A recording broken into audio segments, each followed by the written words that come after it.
Welcome to the AM show on Joy News, your home of independent, fearless and credible journalism. This morning on the AM show, of course, like we always do, start by serving you the AM news. And after that, we'll sit with our guests to review the newspapers. Today, Dr. Kwame Asasanti will be joining us, and he's the head of European Studies at the University of Ghana. After that, Muftana Nabil Abdullahi will come your way with AM Sports, and then our big stories. Now, today, we take a look at the transition. NDC transition team flags last-minute recruitment and that 240 million Ghana cedis ECG payment, raising concerns about the severe fiscal implications it could have for the incoming administration as the transition team gets to work. We will get to understand the significance of these transitional arrangements as the President, Nana Addo Dankwa Akufo-Addo, has committed to a seamless transition. Yesterday, we know that they met, the team has been inaugurated, and so the work has actually begun. Now, also this morning on the AM show, we'll be dealing with post-election violence that wielded the potential to mar Ghana's democratic gains. We'll discuss the disturbing phenomenon as the police say they've instituted measures to deal with the situation across the country. We know there are some constituencies that still haven't concluded on collation because of the violence. You want to stay with us because this morning we're going to serve you breakfast. And you can join the conversation via social media across all platforms. We are Joy News on TV, and hopefully when we open the phone lines at the tail end of the show, you get to have your say. I'm Sweetie Abochi, and I do this with Benjamin Akakpo. Let's start with the AM News.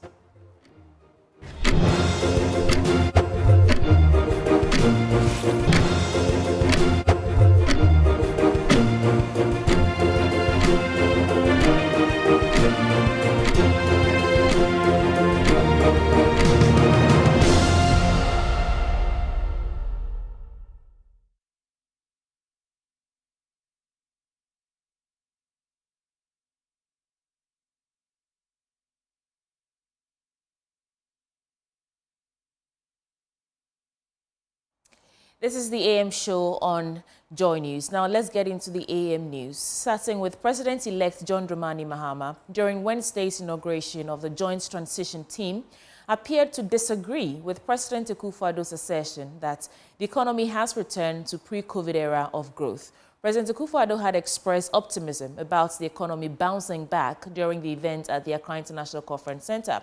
However, in his response, John Dramani Mahama, President-elect, urged the Joint Transition Team to work within a modest budget, citing the current economic challenges. Both leaders emphasized the need for the Joint Transition Team to work with transparency and mutual understanding. Maxwell Agbagba tells us more. Let me first of all welcome you very, very warmly. John Mahama was accompanied to the jubilee by the Vice President-elect Professor Nana Jane Opoku-Agyeman, co-chairperson Julius Deborah, and other members of the incoming government side of the transition. In his speech, President Akufo-Addo said for the first time Ghana has a female vice president. It is something the people must be proud of. He assured the president-elect of his full support and cooperation during this transitional period. I want particularly to congratulate our historic lady, the first female vice president in our history. To say, madam, well done, and all of us are wishing you the very best of luck. You've become a trailblazer for lots of women, and it's an important step that has been taken. I believe we're back to where we began in 2017. It was the same venue, yes, whereby we were in reverse positions. Yes. Yeah. Also, take the opportunity to reassure the Ghanaian people of our determination to work together to ensure the seamless transfer of power and to continue to work together to deepen and consolidate democratic governance in our country. President-elect John Mahama said the Joint Transition Team is going to work together in the interest of Ghana for a seamless transition. Democracy, and Ghana is the winner after the electoral process. We think that on the day, despite all the anxieties people had, Ghana has successfully done it once again.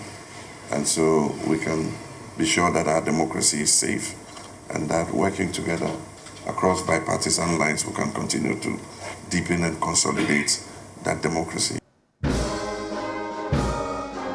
Later at the Accra International Conference Center, There was the inauguration of the Joint Transition Team. In his speech, President Akufo-Addo said the economy has returned to the pre-COVID era of growth, expressing confidence that the economy is back to what it was like in his first term. President-elect, Your Excellency, you'll be happy to learn that the Minister of Finance has just informed me on my way here that the third quarter results of the economy has been established at a growth of 7.2%, making an average rate of the growth of the first 3 quarters at 6.3%. We are indeed back to the pre-COVID era of growth in my first term. But President-elect John Mahama seemingly disagreed with the president, urging the Joint Transition Team to work with a modest budget considering the current economic situation. We call on the transition team to work expeditiously and within a modest budget, given the prevailing economic circumstances. Even though Mr. President seems to strike a very upbeat tone on recent numbers, I'm sure the transition team would establish that. Mr. President, you can count on my respect and cooperation during and even after this transition. We must demonstrate to the world that despite the adversity we face, Ghana remains the beacon of democracy in Africa. We pray that the members of the Joint Transitional Team will work within the confines of this law to fulfill the wishes of the Ghanaian people as expressed in the votes of 7th December 2024.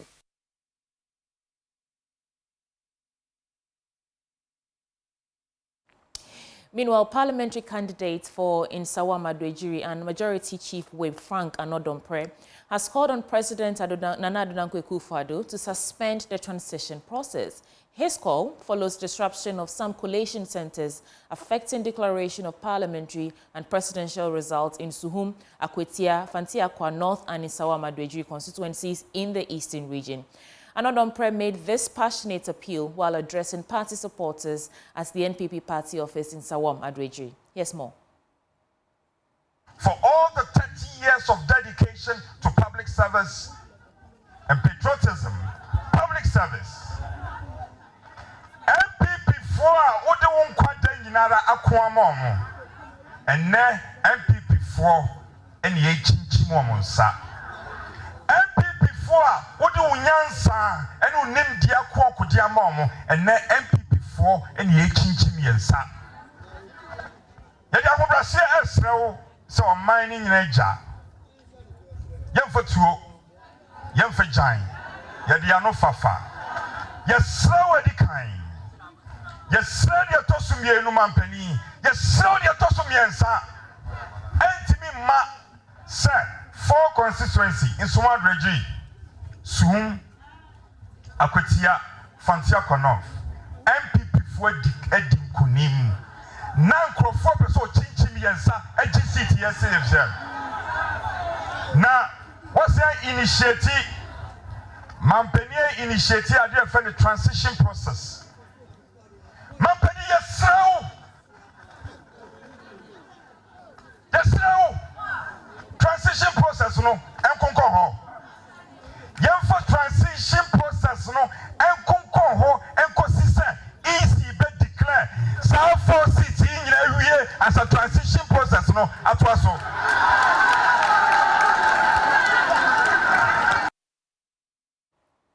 In other stories, the National Democratic Congress in the Bono region has said the party has not authorized anyone to take over government properties amidst reports of thuggery at some state institutions. Communications Officer Charles Akowatufo at a press conference in Sunyain, however, urged the outgoing NPP appointees to hand over state properties to the appropriate authorities properly.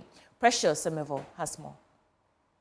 After the NPP candidate, Dr. Mahamudu Bawumia conceded defeat, and before the Electoral Commissioner declared the NDC candidate John Mahama the president-elect in the 2024 presidential elections, some thugs allegedly affiliated with the NDC have been ransacking and stealing from some state institutions across the country.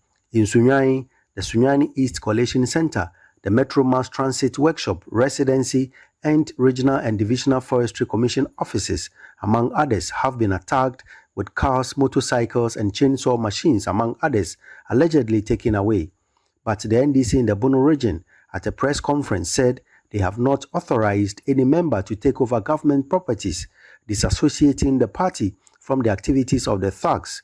Charles Akowa Tufo is the Regional Communications Officer. NDC has not ordered or deployed any young man or woman to go to any office across the 60 regions to take over government property. That's why some young men were arrested yesterday. Those who went to the forestry office in the name of our government is in power now, the party disassociates itself from them. We condemn it, and we believe that shouldn't be the style of the NDC.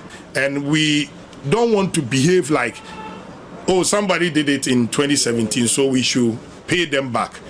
It won't grow our democracy, and I don't think it is good image for the Bono region as a whole. He, however, said that per their information, some MPP appointees are looting state properties and called for stakeholder collaboration to protect them. We were reliably told that the outgoing government appointees, especially the parliamentary candidates, are illegally looting state properties, equipment, and materials. We would like to ask the outgoing Member of Parliament for Sunyani East, Honorable Amia Chireme, if he is in the possession of any government transformers, electricity poles, cables meant for the state, we urge him to release them on time to the assembly stores for a proper keeping. We would like to task the Ghana Police Service to, as a matter of urgency, protect all state properties and government belongings. The general public is in addition tasked to be watchdogs to ensure a peaceful and smooth running of the country by the incoming government. Precious Semevo, Joy News, Sunyani. Still on stories on the aftermath of election 2024, the New Patriotic Party is appealing to President-elect John Dramani Mahama and the NDC to rein in supporters amid post-election violence. The unrest, which began on Sunday, has seen state institutions attacked and looted, with some burned. The NPP alleges that NDC members, supported by senior officials, have coerced Electoral Commission staff into declaring disputed results in at least 13 constituencies and are now targeting some NPP candidates. My colleague Michael Ashali has more in this report. Since Sunday, December 8, 2024, there have been spots of violence recorded across the country. Key public institutions like Ghana Gas, National Disaster Management Organization, and warehouses of the Electoral Commission have been attacked, ransacked, and in some situations set ablaze. Collation centers were not spared. The New Patriotic Party believes that returning officers were in some situation forced to declare disputed results in favor of their opponents. Justin Frimpong Kudia is the General Secretary of the NPP. In the Greater Accra region, on Monday, December 9, 2024, leading members of the NDC captured and locked up the regional office of the EC, where collation for several parliamentary elections was ongoing. They chased out state security personnel and brought in tax and subsequently took over the collation process for Kaikwe Central and Ablekumas North constituency. He says the results of 13 constituencies are in contention. Ablekuma North, Domeko Abenya, Okaikwe Central, Tema Central, Ahafano North, Obuasi East, Ahafano Southwest, Akotia, Suhum, Fantia Kwa North, Insawa Adueji, Techiman South, and Awowin. Majority Leader Afenyo Markin is now calling on the Electoral Commission to intervene and reverse the declarations in the disputed constituencies. We call on the Electoral Commission to take immediate steps to reverse all these illegal declarations. Declarations that were not made out of properly collated results. Intervene. National headquarters should intervene. The chairperson of the Electoral Commission should intervene and respond positively to all the petitions brought before them and address these matters. Afenyomakin also revealed that many of their candidates in these contested constituencies are now living in fear, with some having been forced to flee their homes due to threats and intimidation. Okankwe Central, my respected colleague, Honorable Patrick Boama, is unable to sleep in his house because they are threatening him, thinking that he has a pink sheet at his residence. Honorable Ano Dompre is also under siege, where they know they have lost but prevented the coalition from happening. Why should it be? The party is now calling on President-elect John Dramani Mahama and the NDC and organized groups to call those on rampage to order. And we call on the President-elect, Mr. John Dramani Mahama, to call his people to order and also allow the Electoral Commission to do its job. The violence, President-elect John Dramani Mahama, call your boys to order. President Akufo-Addo has already commenced processes to hand over power smoothly to the incoming government, which will be led by John Mahama. It is the fear of the NPP that the post-election violence will mar the process. For Joy News, Michael Ashale. In KJB have touched immigration vehicles that collided and killed 2 teenage apprentices on the spot on their way back from work at Okanta, a suburb of KJB in the OT region. The vehicle was alleged to be overtaken when it collided with the 2 persons. Peter Senu has more in this report. This girl will die.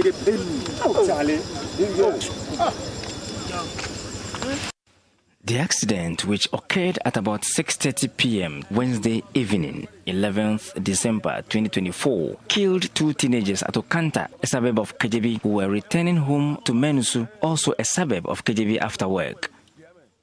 The male rider, in his teen, was a motor mechanic apprentice, and the lady, also a teenager, a makeup artist apprentice, both at KJB. The vehicle, with registration number 441, was said to be driven by the Menusu sector commander himself when the accident occurred. The vehicle was said to be overtaking another vehicle when it collided with the 2, killing them on the spot. Angry youth who thronged the scene were said to be infuriated by comments from officers deployed to protect the vehicle and touched it into flames. Agbe Makafui was one of the first persons to have arrived at the scene of the accident. He narrates what is I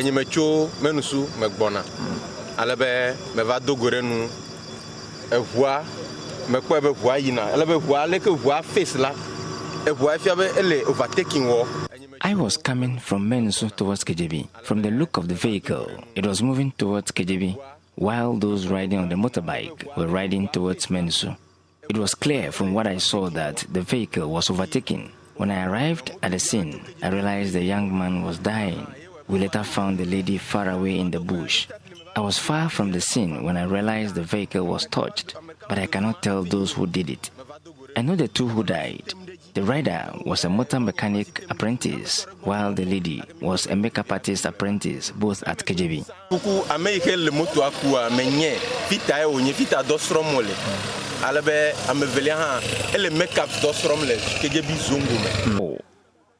There was the presence of the fire service, but looked on helplessly since their tender was out of commission some months ago. They have declined comments on their presence and inability to do anything to save the situation. If there is any major disaster that will require their services in and around the district, we would have situation on our hands. It is also worth noting that accidents are accidents. However, justice and mob actions are serious concerns the nation must deal with going forward. Peter Sen for Joy News. Let's get into our business update now with Benjamin Akakpo. Welcome to our business updates for the morning. In our first story, the Chamber of Agribusiness Ghana is calling for strategic policies and investments in the agri sector to boost the fortunes of the sector's contribution to the economy.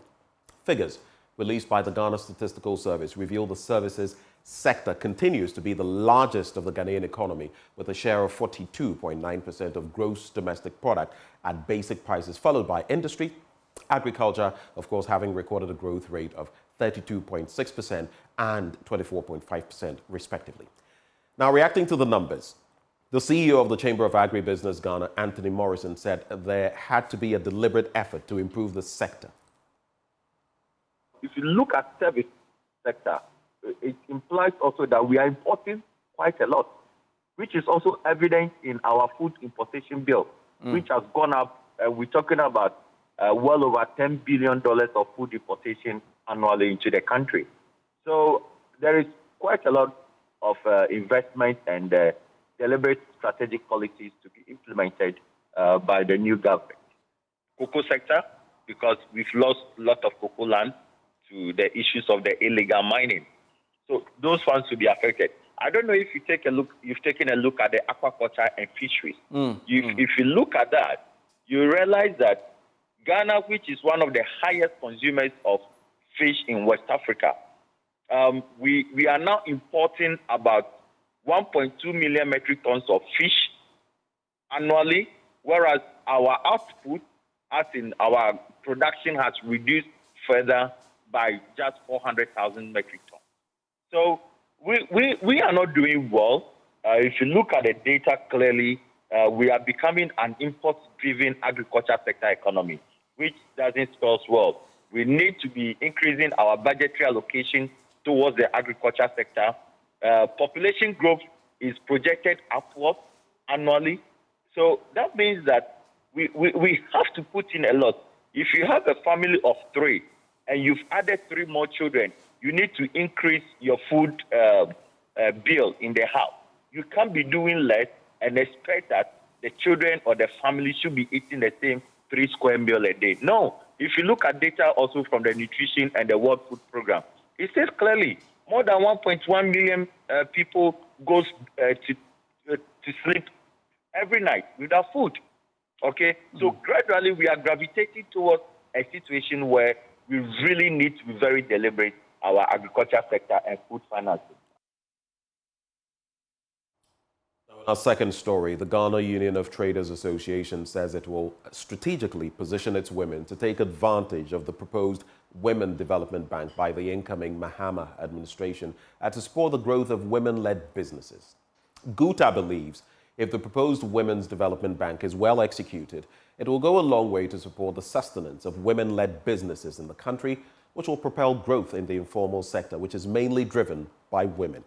President of GUTA, Dr. Joseph Obeng, was speaking to Joy Business. They have to. They are women, and they have to take advantage. In fact, if you look at the very informal sector of the economy, is dominated by women. And they also propel the growth, because they are the key distributive sectors of the economy, which drives even industrialization.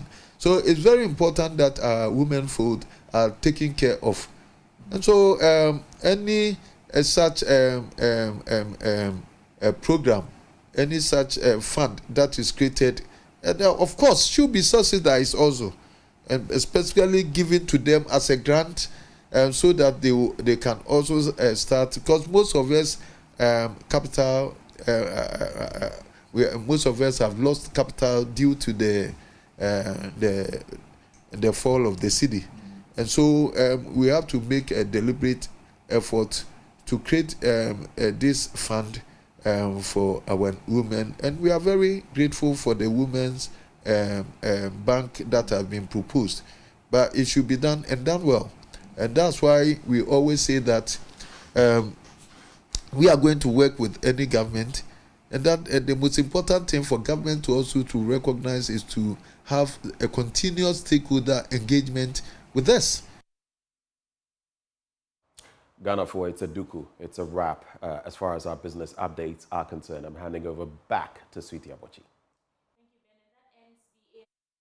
The AM show, but you want to stay because the conversation begins, starting with the news review. Dr. Kwame Asante joins us, and he's head of European Studies at the University of Ghana. Please stay.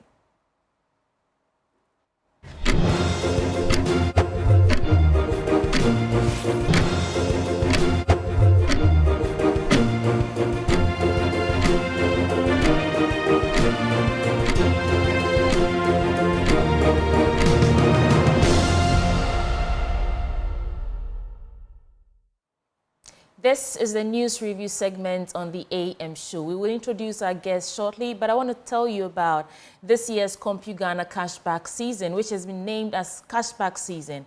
And it's packed with incredible deals and exciting surprises. Now, this Prime cashback, CompuGhana is bringing you exclusive discounts, prime savings, and awesome surprises when you shop products from any of their branches nationwide. You can find products from your favorite brands, like Samsung, LG, TCL, HP, Lenovo, Dell, Media, Nasco, Tecno, Infinix, Itel, Huawei, and many more. Visit any of CompuGhana branches nationwide and enjoy exclusive discounts on all products. CompuGhana has a wide range of IT-related products, including mobile phones, laptops, printers, desktops, television sets, fridges, home theaters, air conditioners, gas cookers, and many more. And what's more amazing is this year's Prime Cashback with CompuGhana has got great prices with instant gifts and cash when you shop at any of their branches. So when you shop at CompuGhana this season, be on the lookout for the surprise team. Answer a question correctly and win instant cash and gifts. You deserve this opportunity to rush to CompuGhana now. The promo runs till the end of December. Visit www.compughana.com or simply call 0302 752-020 for more information. Ben Akakbo is here and he'll tell you more. Well, you know what they say, your health is your wealth. And that's why I'd like to introduce you to Medicas Hospital, a modern healthcare facility built with your recovery in mind. And they have spacious wards built with your family in mind, a warm and caring pediatric unit built with your children in mind. And they've also assembled some of the brightest minds in medicine, led by Dr. Yawosafu, the drive-time doctor, to serve you. But what's more, they offer general medical services as well as specialist services in plastic surgery, obstetrics, gynecology, child health, urology, psychiatry, and eye care. Additionally, they offer a comprehensive medical diagnostic service encompassing endoscopy, medical laboratory services, x-rays, and scans. And they also have a 24-hour pharmacy, ensuring you'll always receive efficacious, safe, and affordable medicine. And they are bringing to you something that is underestimated sometimes, the most powerful medicine of all, simple human kindness and empathy. And they pride themselves on meeting those highest attainable standards in whatever they do. They accept all forms of payment, including from private health insurance companies. So all you have to do now, take your medical issues to Medicas Hospital. Locate them at number 10 Kinso Street near the Ashale School Junction. You can call them on 0501 477 340, 0501 477 340. On social media at Medicas GH, Medicas Hospital, a place of healing.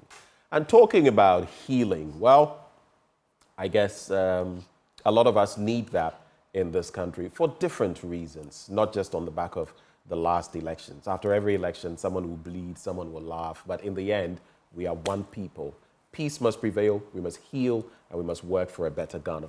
And that's why I'm pleased to give you Dr. Kwame Asante this morning. He's a political scientist, director of the Center for European Studies at the University of Ghana. He joins the conversation. Good morning, Doc. Morning, Ben, and good morning, sweetie. Hi, Doc. A lot has happened this election season. I'm eager to hear what your reflections will be this morning. I don't think I've heard anything from you yet. He joined our team for some reflections, but at least I've not. Yeah. Doc, go ahead. Yes. So much. But time, because of our time, let me look at a few. NPP. Doc, could you speak up? There's a little struggle to hear you. Okay. So just go ahead. Is it better? Yes, please. Okay.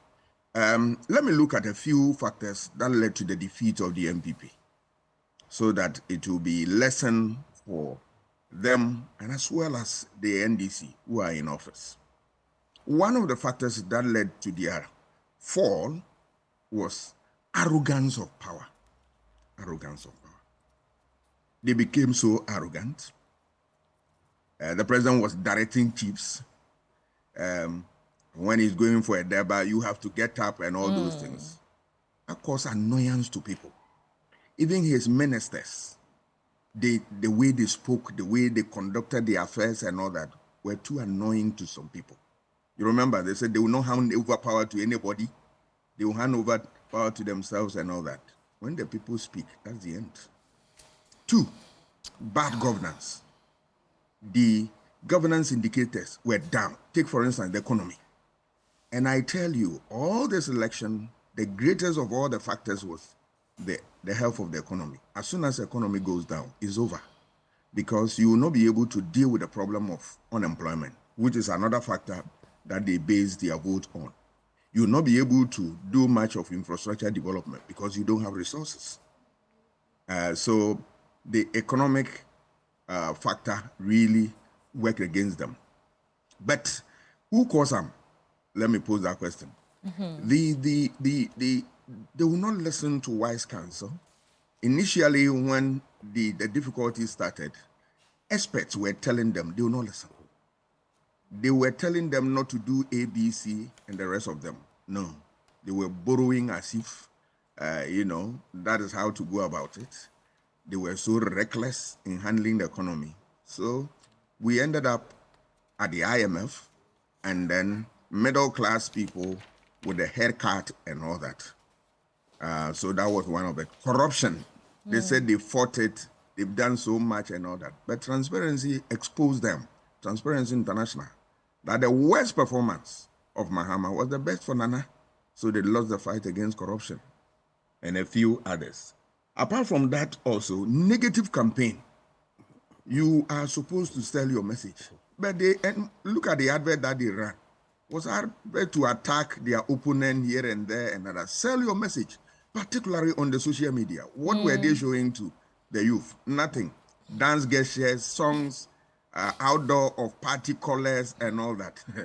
I'm sure they've learned a serious lesson about that. And also, the work of Dr. Bawumia himself and that of Kennedy Ejapong caused their downfall. During the campaign, their primaries, you saw that a lot of things that Kennedy said, which Kennedy, I respect him for the things that he said. But you see, you have to be measured and tempered when you are dealing with internal things. Because if you destroy one of you and he emerges as victorious, he's going to lead the party. And by that time, you will not be able to repair the damage that you have caused. They said the MPP lost the election as of 2002. They said 275 constituencies, he's gone round, and then 1D, 1F virtually do not exist. They said they were strategies. They took the economy, the government from the NDC with the exchange rate of 1 to 4, and they push it to 12, 1 to 12.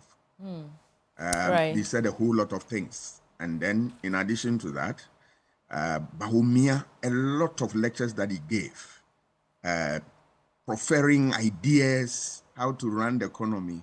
When he came to his own turn, he couldn't manage that. So they play back his take to them. All that I want to sum up. And in my summary, before the summary, let me also chip in the fact that there was something so important that the government refused to know and then put its minds on. You see, in political science, public opinion is so critical. And it manifests itself in so many ways that if you are in government, you need to watch that.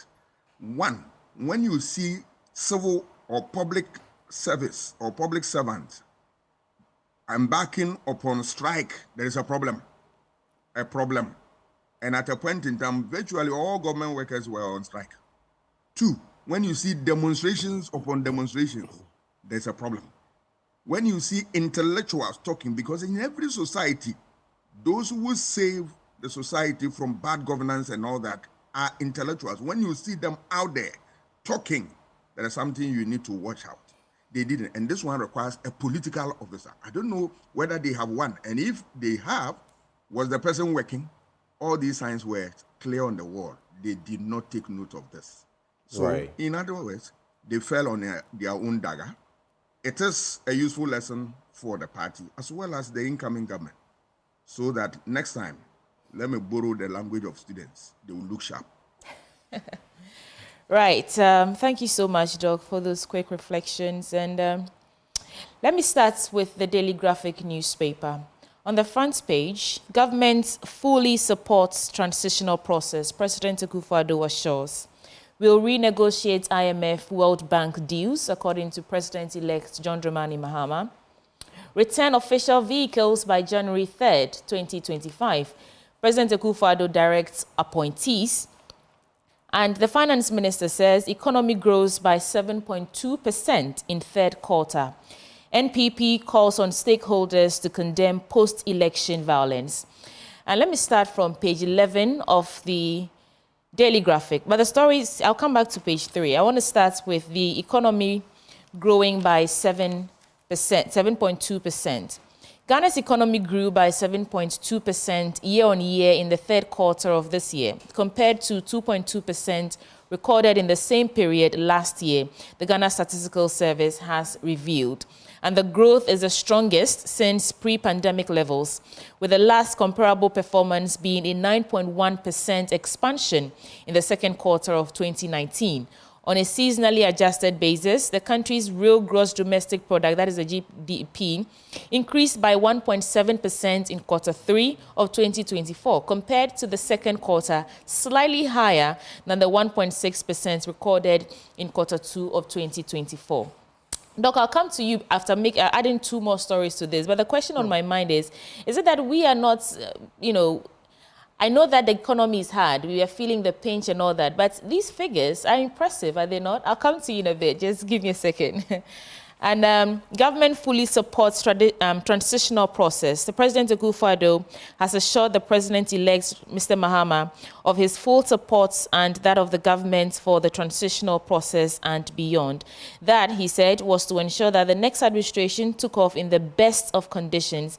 And he said it was in the interest of all Ghanaians for that to happen. And President Akufo-Addo was briefing the media after a closed-door meeting with the President-elect in Accra yesterday, explained that the Transition Act required that within 24 hours, a joint transition team be established. I mean, subsequently, it's been inaugurated, so we know that bit. And then I want to end with a story about the president asking appointees to return all official vehicles. President Nana Dankwa Akufo-Addo has directed that no government appointee in the outgoing administration will be allowed to acquire a state vehicle.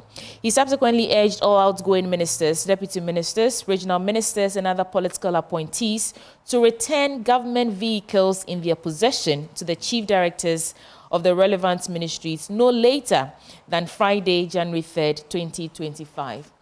Doc, these 3 stories for your quick reflection. But, I mean, the figures are impressive. If indeed we are recording 7.2 growth in our economy, what's happening? What's accounting for the disconnection between what they're reporting and how we are feeling, or our experiences of, the economy, Doc? Yeah, that is a very interesting question. Very, very interesting. But you see, the figures look very good. Yeah. That is how it ought to be, especially when you have the IMF holding a cane on your neck, telling you how to comport yourself and manage the economy. So yes, we can be happy about this. But you see, do you know my biggest worry is that I did not be in IMF. Are you sure we'll be that disciplined? We will not. We'll be that reckless. Now there is somebody with a cane on your head. So you have to do the bidding of the person. Otherwise, the next tranche of money will not come to you. It tells you that we are so reckless and careless. We don't care a hoot about how to manage the economy soundly unless we are pushed, to the brim. And that is what is happening here. And then more so, you are talking about beautiful figures. Yes.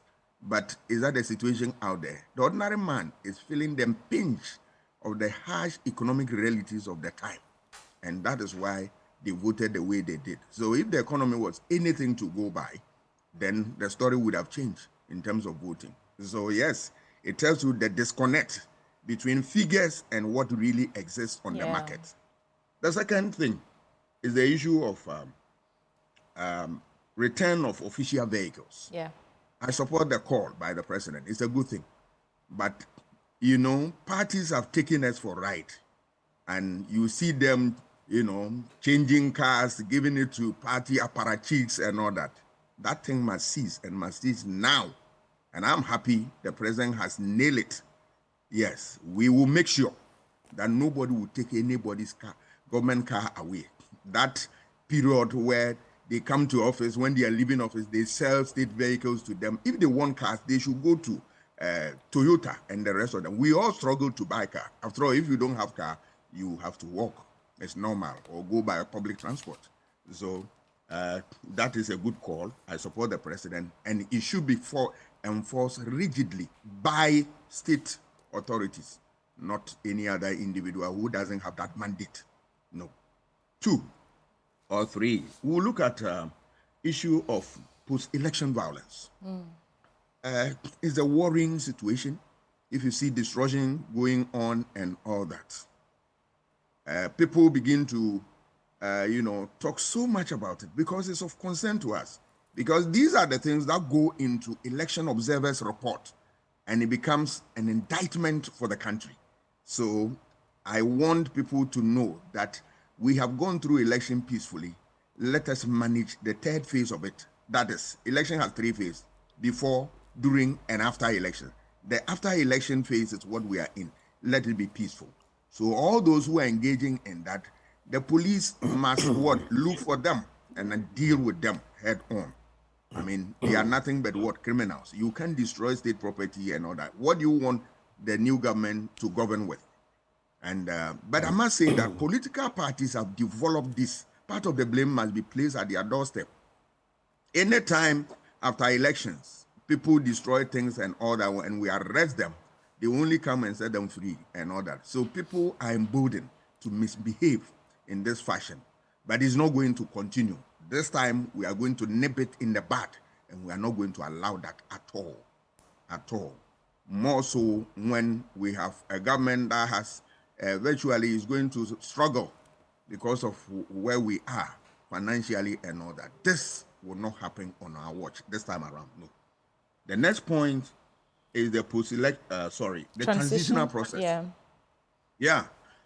Transitional teams are very important after elections because they play very important roles. One, they equip the new government with the knowledge that exists within the public sphere and to let them know the focus and direction that government ought to take. And it also helps to set the tone for how the new executive ought to perform. But apart from all this, they highlight key leadership priorities. So all these processes, the NDC is going to be equipped with a lot of knowledge. And I am happy that if you see the teams from both sides, they are men and women of substance, that they know the terrain so well, so that at the end of the day, JM will be equipped with the information that he needs to be able to do his work. So we wish them all the best, and they should quicken the process so that we move to another level. So, so far, I think we are on course, except the violence which is happening. But I know that the security will deal with it. The security has not been able to deal with these things because political parties, more often than not, set these boys free, and the police want to be careful so as not to incur the wrath of those in authority. But when we urge the police to act, they will act. And we as a society, we must take great lessons for it. Every time we go for election, we try to deal with some of our problems we have. And eventually we end up compounding the problem with another one. We started off with ballot snatching. People were snatching ballots. We move on to what people were using macho men to disrupt elections. We also experienced militias who were also taking part in elections. And last 2 elections, you recall, 2020, people were they were shooting people and all that. And this time around, you see another layer that we have introduced in this country. We must sit down and look at all these things and see how we address them permanently.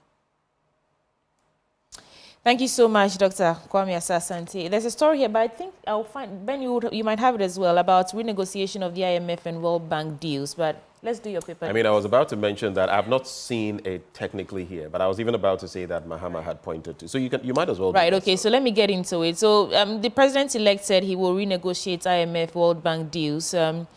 President-elect John Dramani Mahama has indicated that his government will review and adjust existing agreements with Ghana's development partners to better meet the needs of the public. Quote, "I don't kid myself that it is going to be an easy task. It is going to be quite tough. I anticipated that we were going to win, but I didn't anticipate the margin by which we were going to win." And let me just skip to the bit where he says, Mr. Mahama said Ghana needed global community more than ever before, quote, "because of the crisis we still face or are going through." Yeah, so those are just some of the things. Yes, I wanted to get this out. We look forward to working with you, looking at the existing programs. We need to tweak them to meet the realities of today. I believe we've had discussions with the World Bank and the IMF already, and we look to an early engagement so that we can continue to be on the same wavelength. I don't know what you make of it, but every time the NDC says they'll review something, opposition makes it sound like they want to completely remove it or withdraw, you know. But, Doc, just a quick reflection before we go to Ben on this. Yes, I think that's the right direction GM want to use.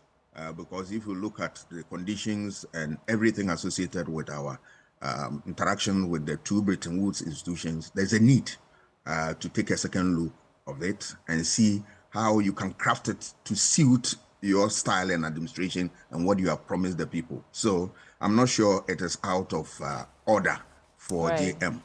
He must be able to do it and do it quickly and get busy on the ground, because this time around we are also going to put pressure on him so that he would do the needful. Because what the people have done tells you clearly that if you go to the contrary, there is a big cane waiting for you. And I love the expression of the will of the people in the form of what? How they exercise their franchise. We are growing as a democracy, and I love that. Would you agree that we have more expectations of the incoming administration than the outgoing one? It appears, yeah, it appears the expectations for this administration, the incoming one, is so high. Yes, that is how it had to be. We have to move from one level to another. More expectations. Yeah. We expect the government to be able to fix this economy in no time. Honeymoon, we are not going to grant the government that. We are too hungry to wait for honeymoon. By the time he returns, we are all dead and gone. He knows that. Hopefully not. We are hitting the ground running now. We need jobs for our people. Right. And there is a way out. NPP, I was so surprised. I was out there talking about how we can address some of the unemployment problems. But he, Mahama, is an experienced person. He should be able to walk his way through all these things. Health, we must address that head on and let Dumso, the problem. He actually fixed Dumso before leaving office, the things that he put in. He should be back, and then let us see the end of Dumso. And one thing we are looking forward to hearing from him, that we need our money back from the cathedral in Pualugu Dam. That we can promise him. We need that. Okay. We need that. Thank you, Doug. Ben, let's do your paper now. Well, if you, and talking about responsibility, if you go to 2016, the expectations were very high as well, and it's none too different. But if you look at even the spread at the bottom of your television screen, actually, when you look at 185.77, you'd be looking at 262 constituencies. It tells you that overwhelmingly, the people have voted in a certain direction, and so overwhelmingly, there is high responsibility that the incoming administration cannot run away from. That is not to say they should not be given room to breathe, because like I've said, it's like an addiction. If you take a month to form an addiction, it will not take you anything less to kick, off an addiction. We don't have that much time, but of course, these are some things. I just wanted to quickly chip into the macroeconomy, microeconomy situation. Of course, the microeconomy is dependent on the macroeconomy, the broader picture, but sometimes it takes time to trickle down. What our leaders don't do is put in place the right measures sustained over time so that people will start feeling the effects. They like doing a little macro, then they'll splash it there. Oh, GDP. and the economy grows by and all of that. But if it's not sustained, it will not trickle down to the chocho at Obrasport so that she will feel it in her pocket. And that actually is why sometimes you see these highfalutin figures, but down there, nobody is feeling the advantage. Just finally, Doc, when you made mention of the vehicle, some people auction to, themselves and all of that, dirt cheap vehicles after 2 years, 3 years, 4 years. It reminded me of this culture we have in this country. I don't know why. If people can come into government, you don't need that V8 unless you're traveling a lot around the country. You could use a saloon car. There was this department, I've forgotten whether it's the Controller and Accountant Generals. They were complaining, I think some 2 years ago, that, other departmental heads or something of the sort had V8s and their leaders had been given Toyota Camrys. I'm talking of whether 2022 or something, Toyota Camrys. This is the mentality, so it is what it is. But let me quickly get into the Daily Guide newspaper. Media hailed for elections coverage. Roman Father congratulates Mahama. I'm talking about the one who had wanted to stand in the stead of Akua Donkor, may her soul rest in peace, for the Ghana Freedom Party. CSOs commend IGP's anti-violence strategy. And really, the IGP did quite a bit to maintain sanity. He still is on the back of some of the post-election incidents. We salute him. Don't retain state cars. Akufo-Addo to appointees. Reverse illegal declarations. NPP to EC. On this reversal, right, there's one thing I may forget, lest I forget. When Frank Anodompreh, and by the way, those people who stormed Parliament, the extension at the Accra International Conference Center, were from Nsawa Meduadjiri, MPP, who stormed Parliament back then.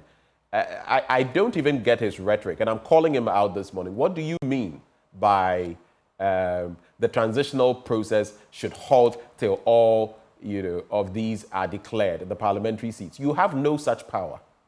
No such power. Sometimes we have to call a spade a spade. People go around passing comments as though it doesn't matter whether this person were NDC or MPP. You don't have any such power to say that the transitional process shouldn't go on because you feel aggrieved as a parliamentary candidate. These people we elect should start knowing their size. We have the power, not them. And such, puerile rhetoric should be condemned in no uncertain terms. Ben, let me add, it's nothing but ugly noise. Ugly noise, eh? He has no power. Electoral Commission has declared, has declared Mahama as winner. Nothing more, nothing else. He can weep in his room. The new government is going to take off. We are also going to make sure that they do the needful. That's it. Whoever is not interested or is affected one way or the other by the election process, go to court and seek redress. Exactly. I mean, if you feel aggrieved, the High Court is the best place to go. So, Anodompreh, you know the way to the High Court. You have my support for smooth transition, Nana tells Mahama. So let me just quickly do these and then we'll be done. President Nana Addo Akufo-Addo has assured the President-elect John Dramani Mahama of his unwavering support to ensure a smooth and peaceful transition of power. According to him, this is essential to maintain a unified approach to governance. He made the statement when Mr. Mahama paid a courtesy call on him at the Jubilee House yesterday. We've delved into this, so I will not expatiate too broadly on that. CSOs commend IGP's anti-violence strategy. I've commended him for that. Then, before I go to the international front, the Media Coalition Ghana, comprising the Ghana Journalists Association, the Ghana Broadcasters Association, Private Newspapers and Online News Publishers Association of Ghana, and New Media Association of Ghana, has commended media practitioners for their work in promoting transparency, accountability, and civic discourse throughout the electoral processes. Despite some regrettable and avoidable challenges, including the loss of lives that occurred in some parts of the country, the Media Coalition reports that the election processes have been generally peaceful, and that is a feather in our cap. I mean, we have to also it was not easy. Sure. Dawn, morning, evening, night, you are here. It was not easy. So salutes to all of those who made this happen in the media. Prince David Osei apologizes over campaign remarks. You see, I heard his comments about he called the former president, who is now the incoming president, I don't know whether to use that word, but someone who drinks and gets to the point of intoxication. I will not repeat that particular word he drank. And now he comes to say, oh, his cousins and brothers were using his phone on social media, and that's why. I think sometimes if you've made a mistake, just own up to it or don't say anything. But don't insult the intelligence of people. Sometimes for political reasons, people say all kinds of things. If you said it, you said it. Don't try to appear to be something you are not. It makes people think you're trying to take them for a fool. And it makes you look silly. You know, so just free advice for Prince David. Or say, if you play a certain game and later you get your fingers burnt, don't try pretending we are fools, that you can tell us your cousins and your brothers and stuff were with your phone. Are we children in this country? ECOWAS Observer Mission commends Bawumia and others. The Election Observer Mission of the Economic Community of West African States has commended the presidential candidates of the political parties, particularly Dr. Mahmoud Bawumia, for upholding their commitments under the peace pact signed ahead of last Saturday's election. Supreme Court throws out suit against OSP Act, and the Supreme Court yesterday dismissed a review application by the editor-in-chief of the Daily Searchlight newspaper, Kenneth Kwabena J. Kranche, challenging the constitutionality of the office of the special prosecutor. And mind you, the special prosecutor has security of tenure. So no talk about replacement. He's like a high court judge, and I believe, and as far as he is there, unless he resigns like Martin Alamisi Benz Kaiser Amidou did, he remains at post or commits some offense that warrants his removal. And we know there was such a claim at some point. 4 arrested for stealing Agenda 111 building materials. It's sad the way we do this. It happened to Saglemi. Now it's happening here. It says the Ghana Police Service has arrested 4 individuals on December 10, 2024, for allegedly stealing building materials intended for the construction of the Agenda 111 hospital at the Ewutu Breku in the Central Region. This arrest was done through a joint operation between the police and members of the Ewutu Breku community. And that's what ought to be done, community vigilance. Nigerians in Ghana commend EC for credible polls, and Ghana's first female VP deserves nationwide celebration. That's according to President Akufo-Addo. Your thoughts on these? A lot of items on my table, very interesting ones. I will start with Prince Osei. You know what? Look, all that I'll say to him that don't treat people, treat people with respect so that you don't apologize to them unnecessarily. Treat people with respect so that you don't, apologize to them unnecessarily. This apology is unnecessary. We don't want to know. We don't want to hear about that. Next time, you should think before you act and respect your leaders. Even if you have something against him, the way you communicate, your language must be civil and decorous. And you don't need to insult and attack, only to turn around and now that he's president-elect, you want to save yourself or not. We don't want to know. But I leave him with a message. Treat people with respect so that you don't apologize to them unnecessarily. This is unnecessary apology.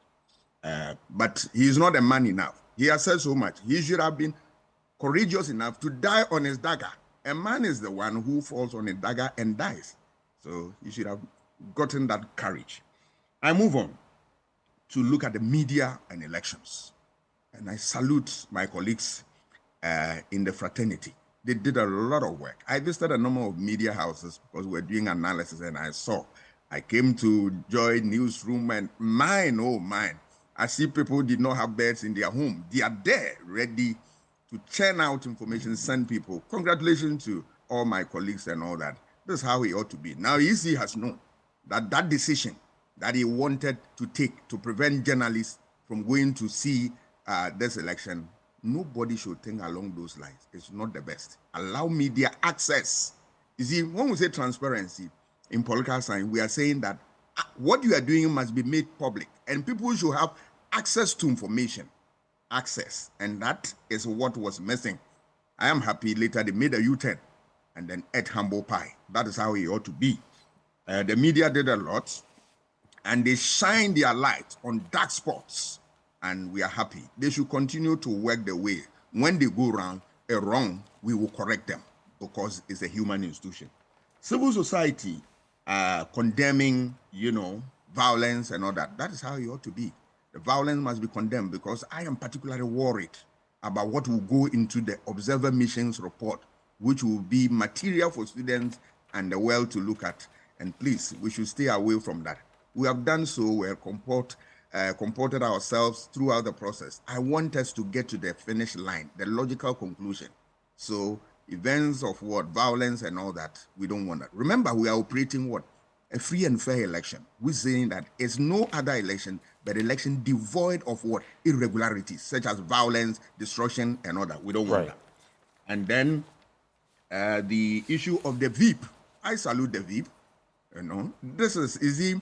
Sometimes Ghanaian politics is so funny, and we need to grow out of that. When this woman showed up to contest and all that, a lot of negative statements were made against.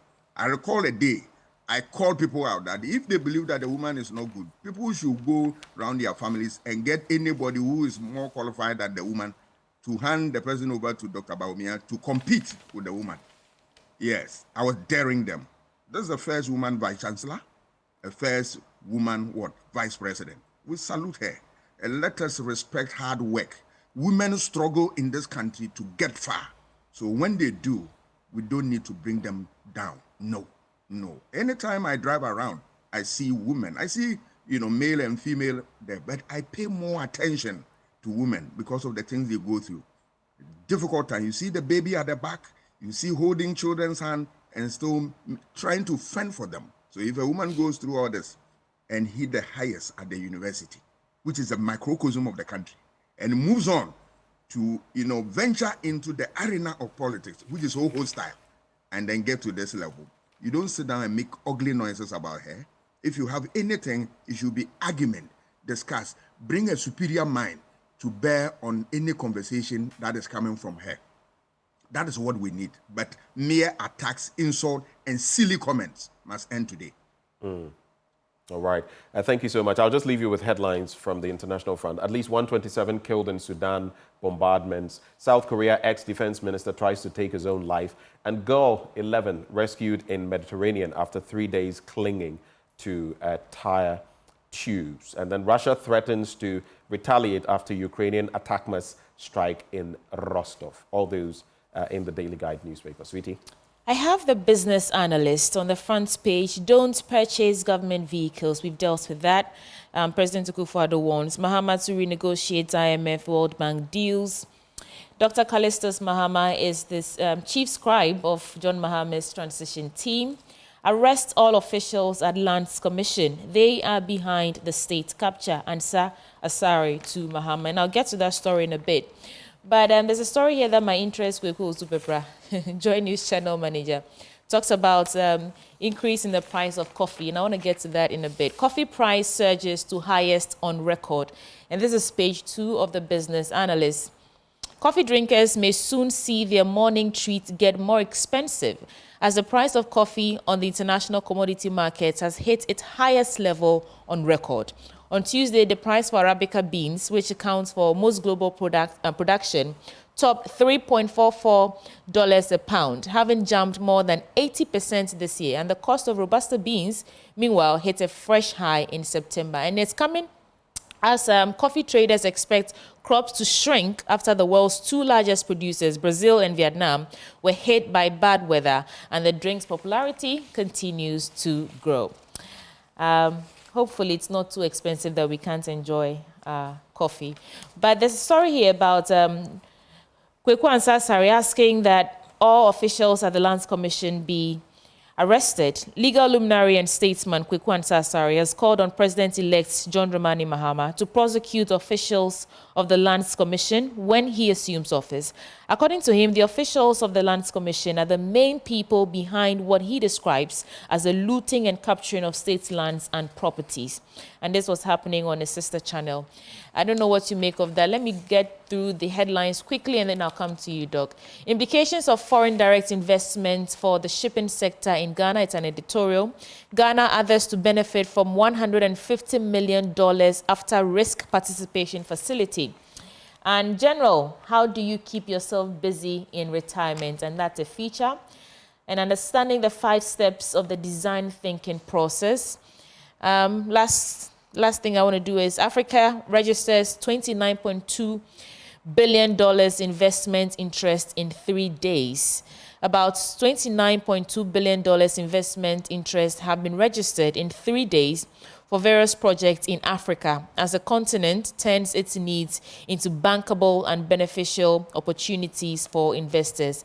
The investment interests were realigned from 37 projects in 41 boardroom meetings in 3 days at the just ended 2024 Africa Investment Forum Market Days in Rabat, Morocco. Doc, these are my last stories for you. I will begin with my uncle ancestor's story on Lands Commission. And he is calling on the government, the new government, to do the needful. In governance, once you clear one party leaves office, it is important that police people who held public offices are held to account. I mean, if you read our constitution, the preamble, we said we believe in so many things, including what? Probity, accountability, transparency, and all that. Yeah. So this is in line with this. People who have, were giving public office, come and render account for your actions and inactions. Nothing should worry anybody if you did the right thing. So it's a good call. And I want to extend it to the whole government, that they should do what, money for, value audits in all those places, Cathedral, Walugu Dam, and the rest of them, so that the little money we have, we will always safeguard it and make sure that anybody coming to public office, you are not coming to enrich yourself. Let me borrow Nana Akufo-Addo's phrase, saying that, look, if you are coming for money in the public office, think twice, go out there, all right? And I support that. And that is, if you read the good governance concepts, part of it is this, that we want to make sure that the public service is not only efficient, but most effective. And in that, we fight against corruption and all that. So it's in line with a lot of things, our constitution, Transparency International things, and then good governance concept. So it's a good thing. The issue of coffee, which you were worried about, prices were going out. There are people who are lovers of coffee. Myself and all included. That. Yes. I am not part. In the morning, I am not part either, Dr. Kwame Asante. I react badly to coffee, so. Yes. I go for kokunte or benku. But those, we are talking about food though. Abetie.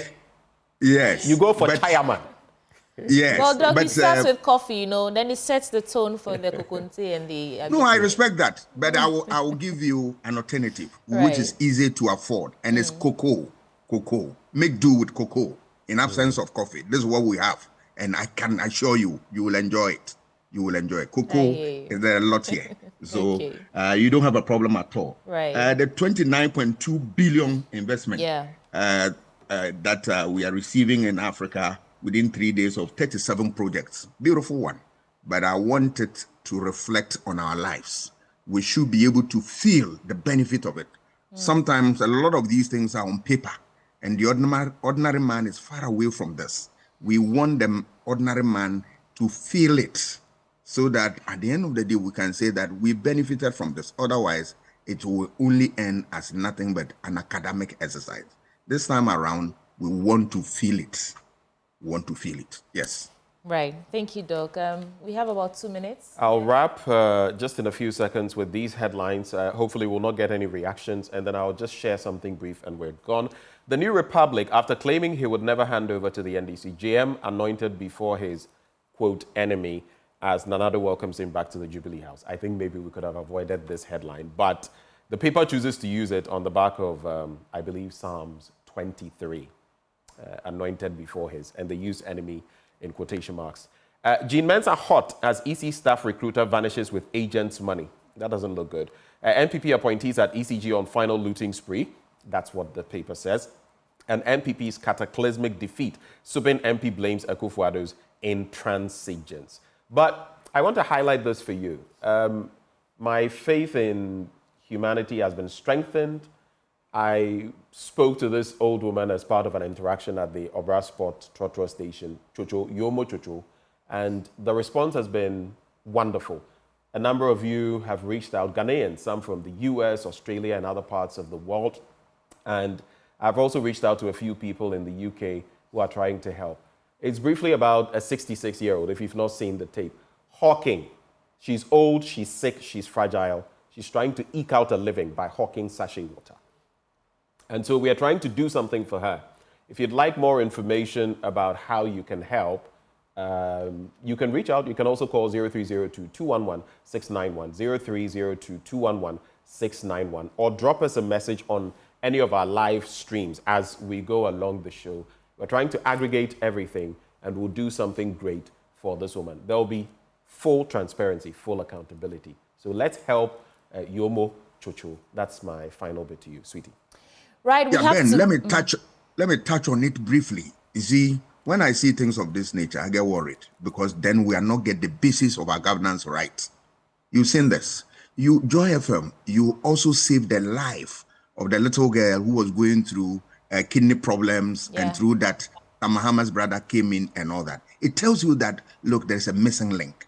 You go to other jurisdictions, what they do is that they have support for people like this, and they don't need to be on air to get support. What do we have here?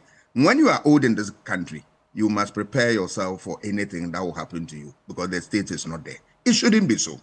The money that we waste through a lot of careless programs and all that, we could channel them into this. These are meaningful ventures, and stop wasting state money. I'll end my submissions on the issue of that story you talk. We will not hand over I will not go into that story, but I want to take a lesson from it, that when politicians are talking, they should be careful. All right, I caution them. Brian Champong and Co, who are talking, will not hand over. It doesn't lie in your mouth. Democracy is called demos, people. Krasi comes from the word kratos. It means what? Government, the government of the people. When the people speak, you are nobody. Thank you so much. Dr. Kwame Asasante there, he's a political scientist and he heads the Center for European Studies at the University of Ghana. Please stay because sports comes right up next on the AM show.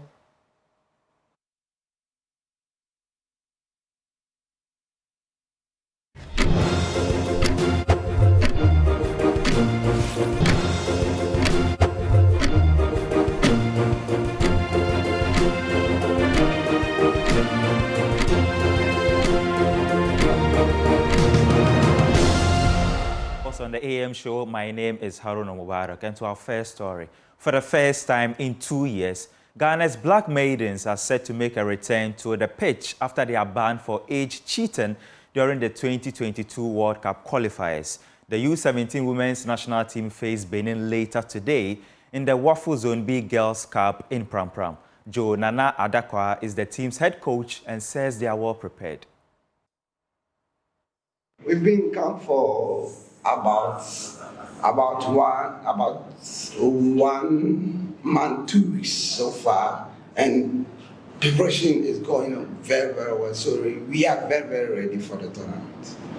As of now, I don't know much about them, but we are coming to play the tournament. So as the tournament starts, we will know how everything plays. So we will be ready for any match. Meanwhile, we are playing tomorrow. But without knowing them, we are going to perform well and take the 3 points. Yeah, definitely. Host and win, so there will be pressure on us. But the pressure will not be with the coaches and the players, but there will be pressure because we have to win the cup. So there will be small pressure on us. Okay, thank you very much for the opportunity. I'm really excited. After 2 years, we are finally back again to go into the tournament. So I'm really happy for the tournament ahead. Of course, there is pressure on us, not pressure to in terms of afraid of the opponents, but pressure on us to win because if you host a lot is expected of you, and then there's pressure on us to win. First of all, I would say that we need their massive support this time around, because without them we cannot do it. But as we are also here, we are going to do our best for the nation, because we are really privileged to represent the nation this time around. Then we are going to come out with all our hearts out, and then they should expect a lot, and we win the cup for them.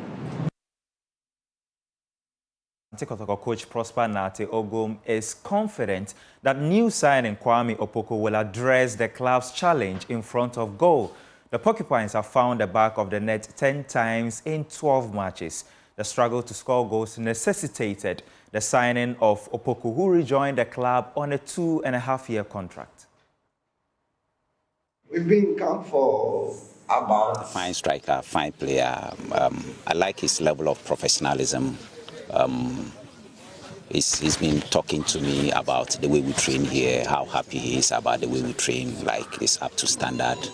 And he's happy he's back to the club to also contribute his quota. We know he has the eye for goal, and that's the reason why we are bringing him on board to come and score.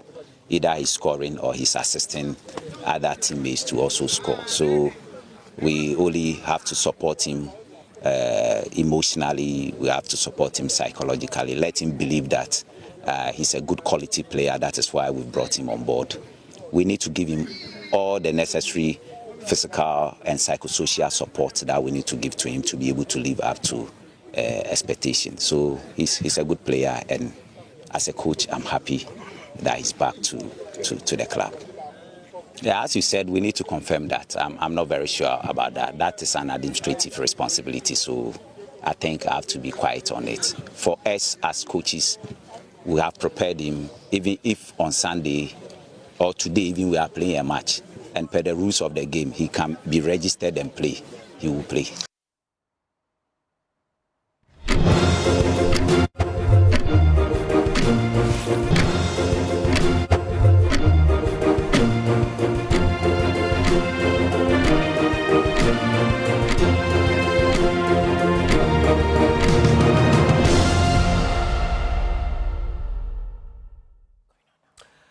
Until the transition begins. Welcome on the big stories. We're talking about the NDC's transition team flagging last-minute recruitments and a 240 million Ghana Cedi ECG payment, raising concerns about the severe fiscal implications and more. We're going to be digesting a plethora of issues. But to kickstart the conversation, we're going to be joined by the Member of Parliament for Boko, Mahama Ayariga, who is also a member of the transitional team on the side of the NDC, the National Democratic Congress. Ms. Ayariga, a very good morning to you, sir. Good morning to your listeners. It's a pleasure having you this morning. Of course, I'm here together with Sweetie Abochi, my co-host as well, and we'll have other guests who will join us along the way. But so far as this transition is concerned, we've heard a few things here and there, but I'd just like to find out from you, what so far has been the transitional process been like up to this point? The process has been as stipulated by the law. The law says that within a certain period, 24 hours after the Electoral Commission declares the results, the process should kickstart. And it requires that where there's a change in regime, the outgoing president should nominate his team, which is spelled out in the Act. Specifically, it has to be his chief of staff, his attorney general, his defense minister, his finance minister, and a couple of others. So they are specified in the Act to go and work with another team selected by the president-elect to constitute themselves into a joint transition team. And that team will divide itself into a number of committees. And those committees will look into several matters first on the priority list is an inauguration subcommittee. Then they will look into how to organize the entire inauguration of the new president, the venue, the logistics, all the international guests, and etc. will be the president of that inaugural committee. And then you have a government machinery subcommittee, which shall be responsible for arrangements for the handing over to the new administration of the machinery of the civil service, including the ministries and the departments and agencies under the ministries. And then the third statutory committee, subcommittee, is the presidency subcommittee, which shall ensure the orderly transfer of all official assets and liabilities of the president, the vice president, the ministers, the deputy ministers, the regional ministers, the deputy regional ministers, and the presidential staffers to the new administration. So those are the specific tasks and assignments set out in the law, but then the members of the committee may also feel a need to set up other subcommittees and assign responsibilities to those other committees. So yesterday, after the president had nominated his side and then the president-elect had also nominated his side, we met at the International Conference Center where both leaders, spoke to Ghanaians and proceeded to inaugurate the committee. There were photos taken of the members of the committee with the two leaders. And then the committee went to work. So we went to work to try and set out the members of the three main committees. That is the inaugural committee, the government machinery committee, and then the presidency committee. And we had some preliminary discussions basically around all sorts of things that were happening. We're receiving reports left and right about some haste in payments of certificates, some haste in processing recruitments and issuance of appointment letters, and so many other things that we received complaints about. But it was similar to the transition in 2016, where Osafo specifically wrote a letter directing that none of those things should occur, or even if they were to occur, they must be under the aegis of the joint committee. So we drew the attention and said, look, this has happened before, and you felt that once a party had lost elections, they should not go ahead and make major payments. They should not go ahead and then do recruitments and etc. And so we just want a similar treatment to apply here. All right. And we discussed that extensively, and we came to some arrangements to set up a committee to look into those allegations and then report back to the joint committee so that a decision will be taken. We also mentioned that we wanted additional subcommittees, and that was agreed in principle. And Which additional committees are these ones? Which additional subcommittees are these ones? Yeah, for instance, we wanted a subcommittee on the economy, a subcommittee on infrastructure, a social subcommittee, and a subcommittee on security. The idea is that we want to collapse all the ministries into one of those subcommittees because they are supposed to be handing over to us the handing over notes. A significant number of the handing over notes were available, but quite a large number was also unavailable. And there was talk about those not available being at the assembly press being printed. So we gave ourselves today as a break so that they could finish up with the printing work and then get it to us. And you know, they are going to be voluminous. There's going to be a lot, and there are so many agencies involved. I mean, also yesterday, we were talking about over 200 and something, you know, agencies.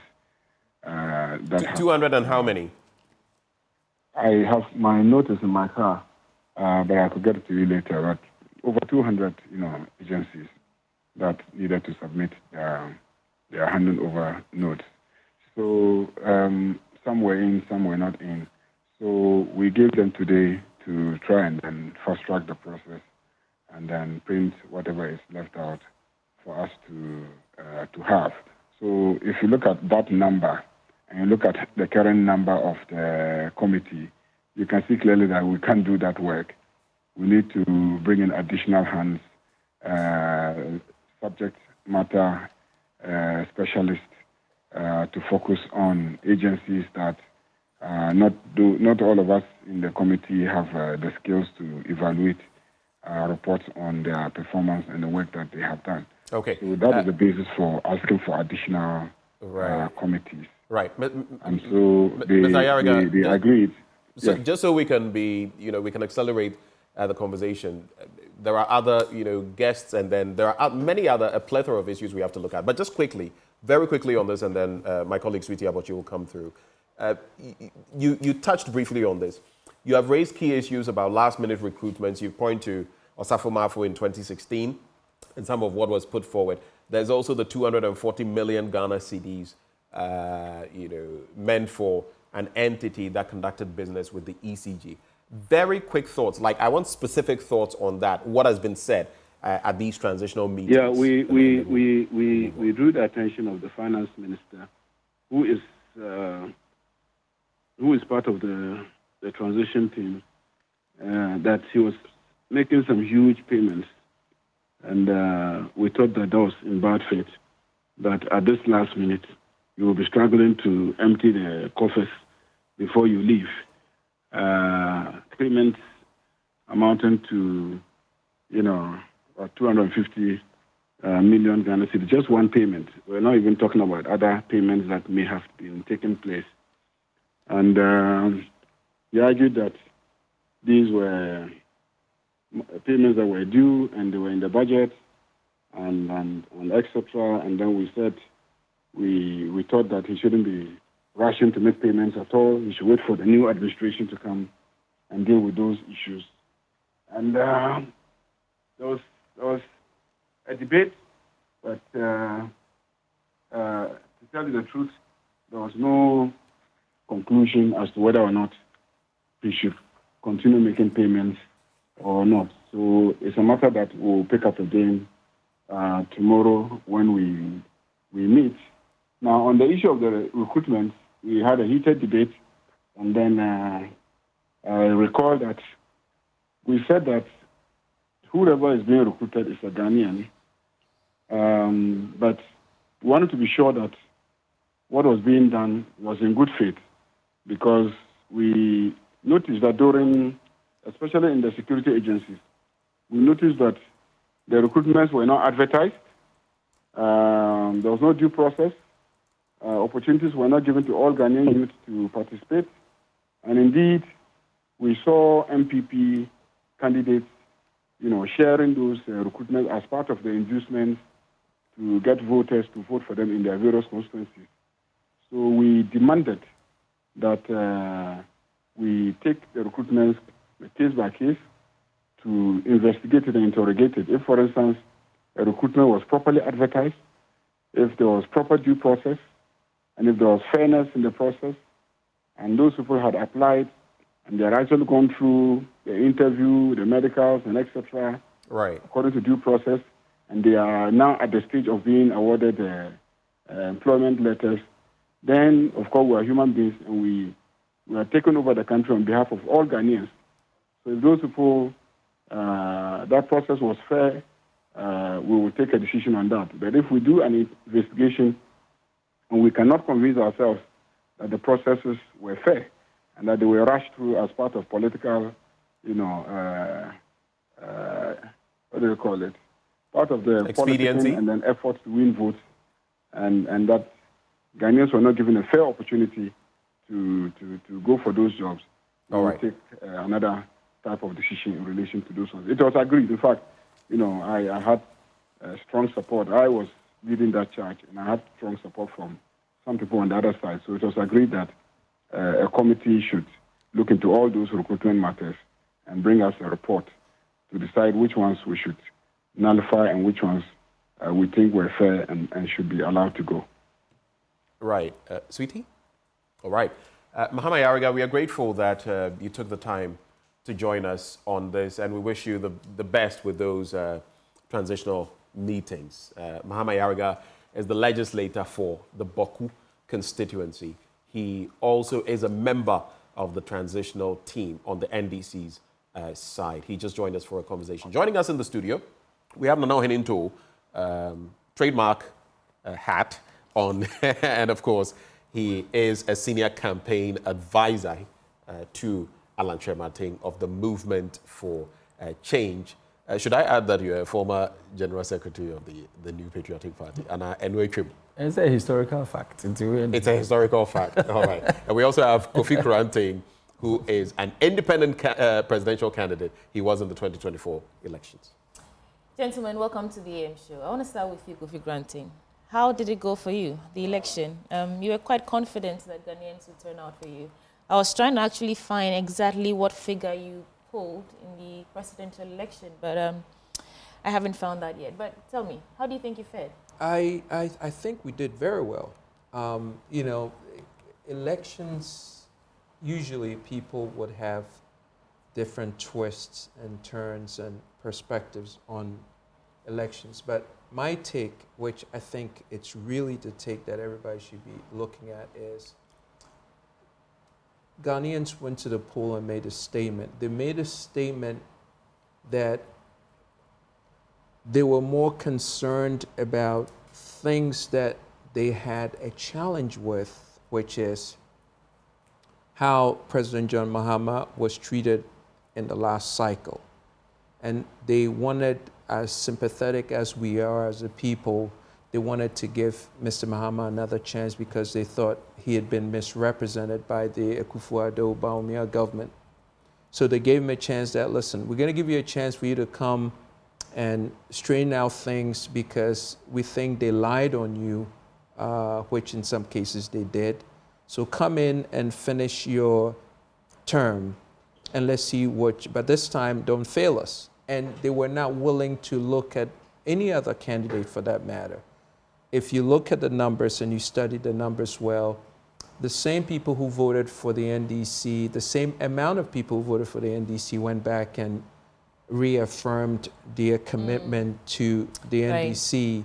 But then people in the MPP were disappointed by their party's performance, and approximately 2.1 million people did not show to confirm their commitment.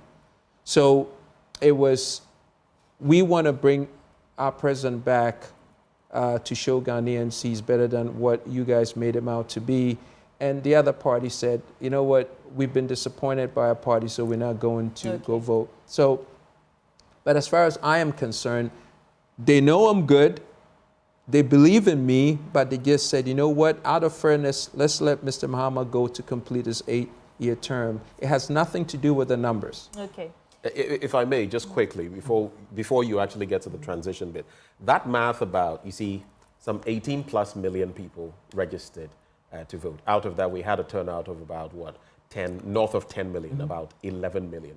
You can't make assumptions, and I've seen people make assumptions that, oh, in the last election, the MPP got about 6 million, and so it is a net loss. It is, you don't own anybody. That's one thing politicians should come to. You don't own people as NPP, you don't own people as NDC, you don't own people as independents. Absolutely. Get used to that as politicians. No, but that's you what don't I'm own saying. us. So this bit about, 2 million more people didn't show up to vote for. No, the floaters are becoming more, and the party caucuses may be shrinking. So this bit about, maybe some people didn't show up to vote. It could also be that based on the low voter turnout, it was just those who showed up to vote. This was how they felt. That's it. No, but it goes to my point. My point is, of course, you have to take, when you juggle all the numbers and you put it together, the bottom line is there was a deficit of 2.1 million. So that you could slice it any way you want, but 2.1 million did not go. But we know that on the NDC side, at least the same numbers that showed, because it could also be argued that, listen, if people really did feel the way that the numbers showed as far as on the NDC side, then why didn't we get more? If we went up until the same number of people who showed up the last time, then maybe the lid theory came in, which is they hit the lid and came down. Right. But, you know, so, but from my perspective, because I went around and spoke to a lot of people, and I got the feeling people got this thing. People understood me. And without a doubt, they still call me and tell me, hey, listen, without a doubt, you have the best policies, which I believe I do. Okay. You know what I'm saying? We just listened to, let me circle back to the conversation we had with Mahama Yariga on the transition team, which was inaugurated yesterday. What do you make of it? Well, from the government and the, president-elect's team. What do you make of the team, and especially on flagging that 240 million Ghana cedis and all that? From our experience, after 32 years of watching the MPP NDC and their performance, I can only say that we are yet to see what the results and the outcome will be. I work from a perspective of results. Nothing really shakes me down in terms of all the, all the makeup, results. So we want to see what this, we know we have a huge problem. Ghana is basically terminally ill. And Mahama would have to bring the axe down. In my last statement, my advice to him is he has to bring the axe down. Enough of the, Tea Party stuff. The axe has got to come down. So that we will see the value that the transition team will bring to his government once it's installed. And we're looking forward to... On bringing the axe down, does this feed into it? Flagging this payments, these recruitments and all that, does that feed into your narrative? Absolutely. Well, yeah, we got to... Listen, so he's got to be... he's got to go in pounding. Right. No, seriously, because, listen, if he doesn't have this attitude and really wanting to fix this thing, then nothing is going to happen. We're coming in at a net loss. So there is a heavy climb up. We need to retrieve the monies, and we need to retrieve all the monies. And it's also going to affect his administration, because you cannot point to the NPP and not point to the NDC, because... Are you speaking retrospectively, or you are speaking about moving forward? And let me add, there's been talk about Operation Recover or Loot, ORAL, as they call it. In fact, some people have specifically called for action on the SML deal, on the Ejapa deal, and all of that. So what exactly do you mean? But that's, you're absolutely right. And this is what I'm saying, that, listen, we're not going to go to IMF. We can't go to IMF. He has to stay away from IMF. So how are we going to get the money? Well... He says he will review, not to stay away. Well, review is a nice, sexy word, which really means nothing. We want results. So we're not talking about review. We know that, listen, we have records, so we know it happened. Go in and extract. Review. Okay. Let's move to okay, Benjamin. Just quickly, I see Vincent Percy Adai sending a message on the back of what I was asking about 2 million votes. He says, Mr. Host, do you understand trend analysis? Vincent, I'm sure you are the expert here. I'm sure you know a lot more about trend analysis. I'm sure you're the expert. So as and when we activate the phone lines, you can call in and explain it better to us, respectfully. Thank you. Nano Hininto, the transition so far, what are your thoughts? Well, it is required by law, and it is good that once the results were declared officially by the Electoral Commission, both the sitting government and the incoming government have gotten down to implement the law. The law clearly stated, I was listening to Honorable Ayariga, and I think that the processes that have been initiated fall in line with the law. So I think it is just the right thing to do, and is expected. So that's about it. Right. Yeah. So the law, it's merely... This is the letter of the law. This is what it says. Yes. We are adhering to it. I'm saying this because I was hearing one MPP MP. The one, Frank Anodombre. Whose seat is in contention. That was, I'm sorry, respectfully, that was a joke. Yeah, well, but this is a lawmaker. It's not a joke. A lawmaker. I mean, well, you have a point. This is a lawmaker. I say it's a joke from the standpoint of it doesn't even... Yes, a lawmaker suggesting that because there is some confusion or controversy over some seats, whose outcome will not affect the eventual outcome of the election anyway. The president, the sitting president, should suspend the implementation of a law and a process that is constitutionally mandated. I found it quite strange. It's egregious, actually. Yes. A lawmaker. Yeah, a lawmaker. Says something that's what I'm saying. It's not a joke. Yeah, and he was very passionate and said, I am calling on the president to suspend the transition process. And I said, my goodness, what kind of democracy, what kind of member of parliament is this? I mean, does he know what he's saying? Does he understand? Really. So that's why I said it is the law, and it is important that laws are respected and laws are implemented irrespective of whether we think this or that or we feel this or that. Right. That's why I said that. Yes. Alan Shirmantin put up a good fight, I would say. Yes. And congratulations, although you didn't Thank win. you. Thank you. What do you think accounted for your, I wouldn't call it a loss, but you didn't win? And how would you assess your own campaign? Well, before I even go to the assessment of campaign, let me look at the outcome of the election itself generally.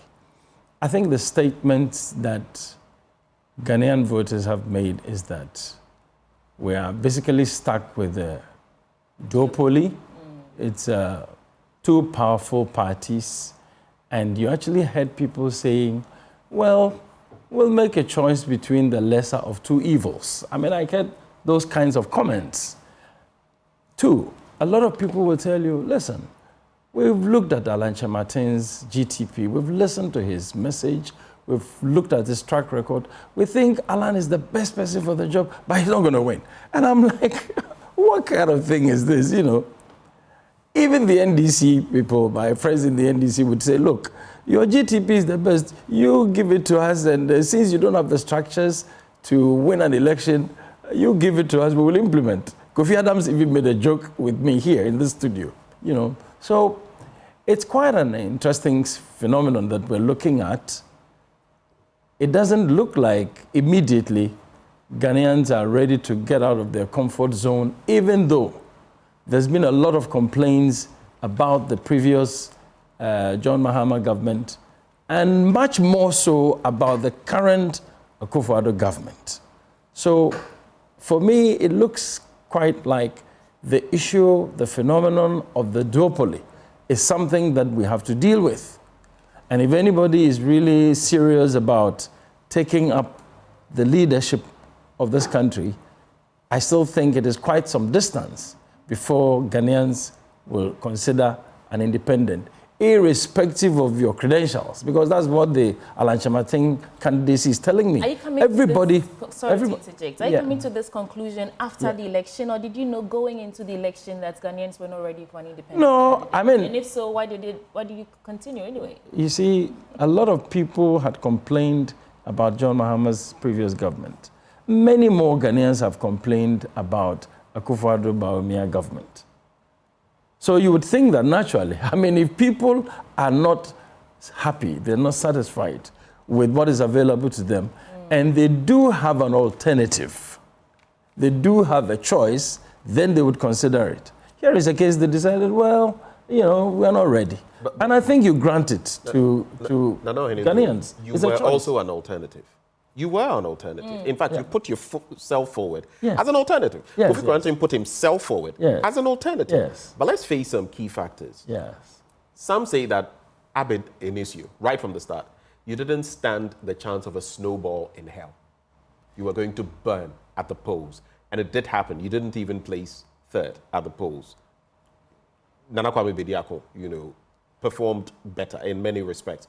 But another question people were asking, can you run government They were asking that because they were saying, listen, you don't have candidates across the length and breadth of the country. If you get here, in fact, Alan Chemating had made mention of the fact that if I get in, I'll still fall on the MPP and the NDC to rule the country. And people had said, if we're going to do that, then why should we even vote for you? I think fundamentally, maybe the loss. There's something that, I don't think so. I think fundamentally there's something that a lot of us haven't really appreciated about the notion of a national unity government. Even President Kufuor, who came out of a party, attempted it to a very minimal extent, but he gave a hint that, listen, even if I am an MPP candidate who have become president, it makes sense to consider bringing in people outside of my party. As we speak today, President-elect John Mahama has already given a hint that, look, I'm going to look at the possibility of employing whatever resources that are available to this nation, even if they do not fall within the immediate perimeter of my party. So at the background, it is very obvious that this exclusionist government of the duopoly seriously is not helping us. So it is there. Maybe it is a question of maturing. It is a question of people growing to understand that we could even get better results out of our governments if our governments begin to be a bit more inclusive. And that is the fundamental point that Alan Chemating's campaign represented. So I agree with you. I don't think that it is a question of saying right from the start you knew you were going to get bent. I don't think that's the case. Right. I agree with you. Looking at the level of entrenchment, and I'll go back to it, of the two main parties, definitely anyone who is going to go into this contest would understand that you are fighting two giants at the same time. Their tentacles are way deeper. Yeah, but it was worth sending out that signal. And I'm sure that with time, Ghanaians will realize that it is not just about a party. The discussion will narrow down to a leader, their leader. I think it is coming. And it will take some effort by people like Alan Chemating, by people like Kofi Kranting, and the rest of them who took basically the bull by the horn and stated that, listen, in spite of the duopoly, let's send a signal, let's send a message. And I believe that on the back of that, I expect President John Mahama to be a little more inclusive, even if it's an NDC-led government. I wouldn't be surprised if President Mahama now begins to get a little more inclusive. All right. What do you say? Two very quick things. Yes. One, people say Alan performed poorly, looking at where he placed on the log. But then the zero-sum game, winner takes all, that you're talking about, the party structures, and I'm talking about the MPP and the NDC, they have those. Already you see some pushing, shoving, placements, like people trying to put themselves in pole position. We've tried Unigov in this country, it doesn't work. I agree there should be some semblance of that. We didn't get a chance to try Unigov. Well, the idea was pitched. Yes. It was poo-pooed. Do we need a union government, or do we rather need maybe proportional representation in different forms, at different layers? You remember Kufuor was talking about our legislative chambers and some of the things we could do. Two quick ones, the way Alan performed and this. I think there may be more to this than just leaving a president to say, oh, maybe you should appoint a few people here like Papa Kwesi Ntum back then, and then it will work. That's it for me, and then Sweetie can come in. No, you see, I don't really think that the issue has to do with proportional representation and things like that. Yes, you need a government that truly represents the interest of all shades of society. But even with the current system, which doesn't seem to have met the aspirations of a lot of Ghanaians, one very fundamental problem with our governance, I think, is integrity, lack of integrity in governance. Now, even if we had the system that we are operating right now, and people in authority, the president, his vice, his ministers, MPs, people in public systems and structures would serve the public with some level of integrity, I don't think the situation would even be this bad. You know, so even before we go to changing the very structure of our governance system in terms of the political parties and their representation in parliament and so on. Even as it is today, if anyone picks up the mandate as president and sets up a government of integrity, we could get better results. Then we can also look at other major structural changes, constitutional changes, and so on. So really, we should now begin to look at our own society and our own system. The people who get into government, the demands of law and the demands of the standards of integrity, whether we would be ready to apply them. I think we can look at what we have existing right now and even make some improvements. And again, let me say, with Alan's performance, as far as I'm concerned, it boils down to what a lot of these people will tell you. We don't think Alan has built enough momentum. We think, as far as the job is concerned, you look at his track record, look at the manifestos that the parties put out, and the testimonies that those who took time to study Alan's, if you like, manifesto, but we call it a plan. It was very obvious that the man knows what he's talking about. But now you go into the other dynamics. There are some brilliant ideas. I mean, really, these are things that are very, very doable. When you look at them, you don't even need to be a technical person to be able to understand, one, two, implement. So on the day that the Electoral Commission declared the final results, a couple of the media people interviewed me, and I said that, look, if President Mahama will take a look critically at Alan's GTP, I'm sure he would find a lot of policy solutions that will help not NDC, but Ghana. In fact, and I think that will be a very good thing, seriously. We had Joyce Bawa Mokhtari here. She speaks for the president-elect, and we asked if that was something they would consider. And she said it wasn't out of the question. Is that something you are considering? If Alan was given an appointment, because he's heavy that on one, Alan has to answer that. Well, your senior advisor. Yes, but I would not advise him not to take it. I mean, he didn't give me an appointment, though. He didn't talk about an appointment, but late President Mills invited me to his office before and had a chat with me and spoke about one or two things. When I had a call that he wanted to see me, I was a bit, startled him. Yeah, General Secretary of NPP. But I did. This is the President of Ghana.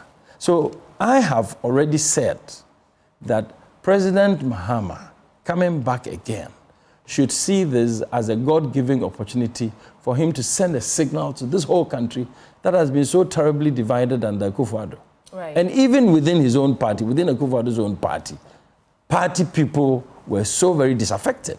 So I hope that this being a miracle, basically, maybe like the Trump thing, President John Mahama would send a signal to change the face of Ghana politics. Like some of us were looking for a change. Of course, moving from MPP to NDC, you might call it change, but for me, it's more like a little bit of a cosmetic change. It's not dramatic. Right. If it had been, say, Alan Kyerematen, an independent, that would have been a huge jump.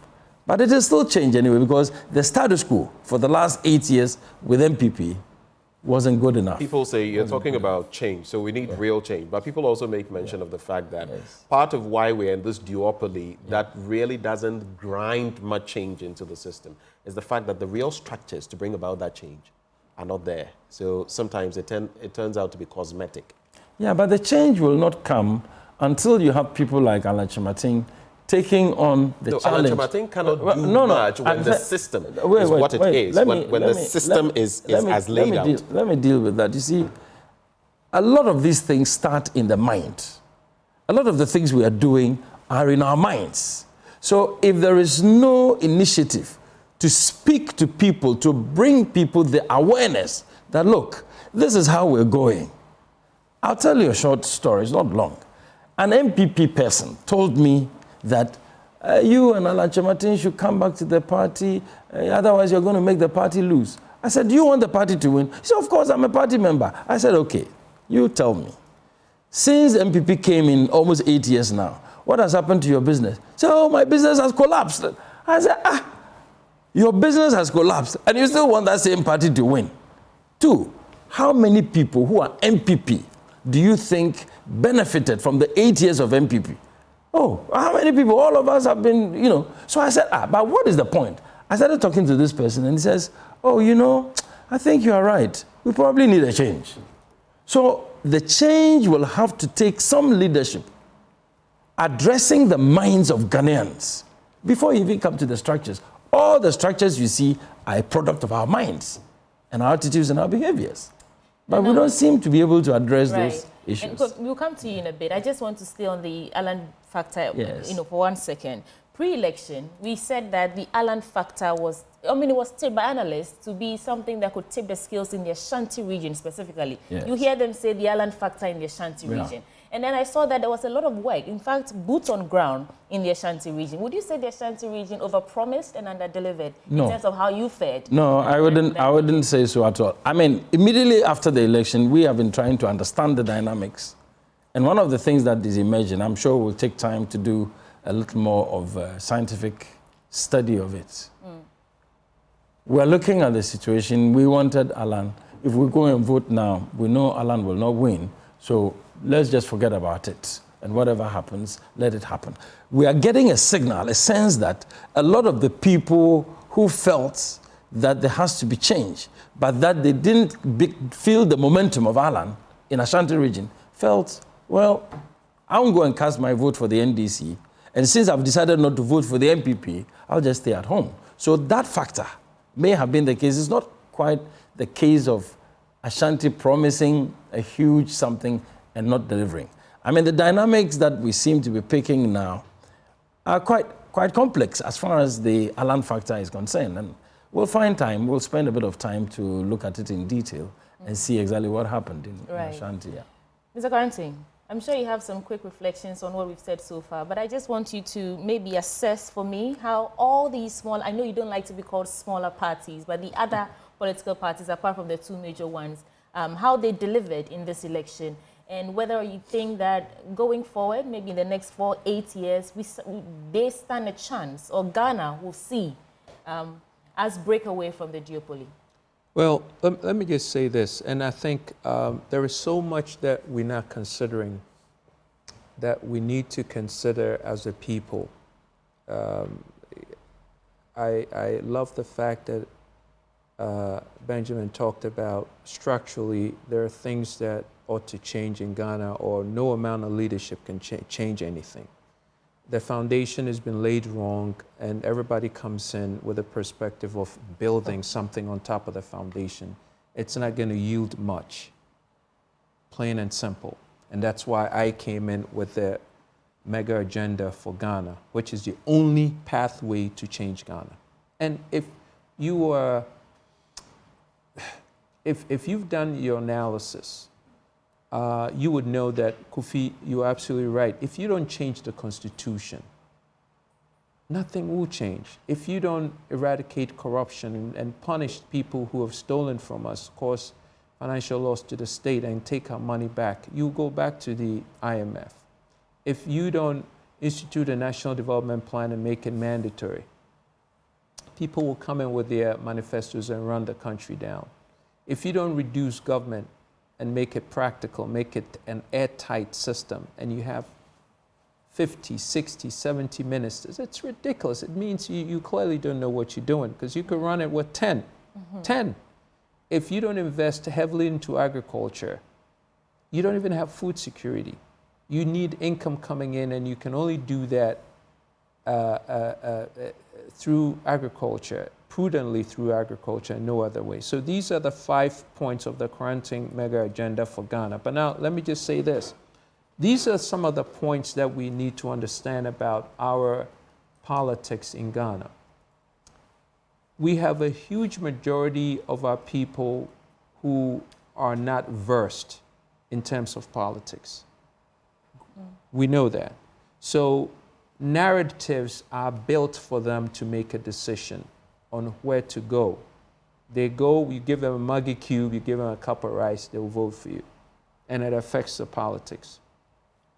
You also need to understand... I don't think that's respectful to the Ghanaian voter, because we see shifts over time from there. So let's give the Ghanaian voter No, listen, I'm not taking credit away from, I'm just telling you what's on the ground because I was on the ground. So hear me out. A couple other things. The way that the electoral system is plotted out, there is no way a smaller party outside of MPP NDC can win. You have close to 40,467 polling stations. At all of these polling stations, you have to have reps manning these polling stations because this is where the hemorrhaging starts. If you hemorrhage at the polling station, it wouldn't matter what happens at the constituency level. It wouldn't matter if you have agents at the national level, regional level. My sincere apologies for having to do this. Please pardon me. You're in the studio. You have the benefit of our coming back to you right here. Could you hold that thought for me? Sure. Briefly. Sure. Let me bring in Professor Kwesi Inning. He's a security analyst. He has to go, and so we'll just take his quick thoughts. Prof, good morning. You would have to unmute for me, Professor Inning. Okay, all right. All right. So let's do this. Let's just watch. We're looking at the violence, some of what is characterized in the aftermath of the elections. I want you to watch this.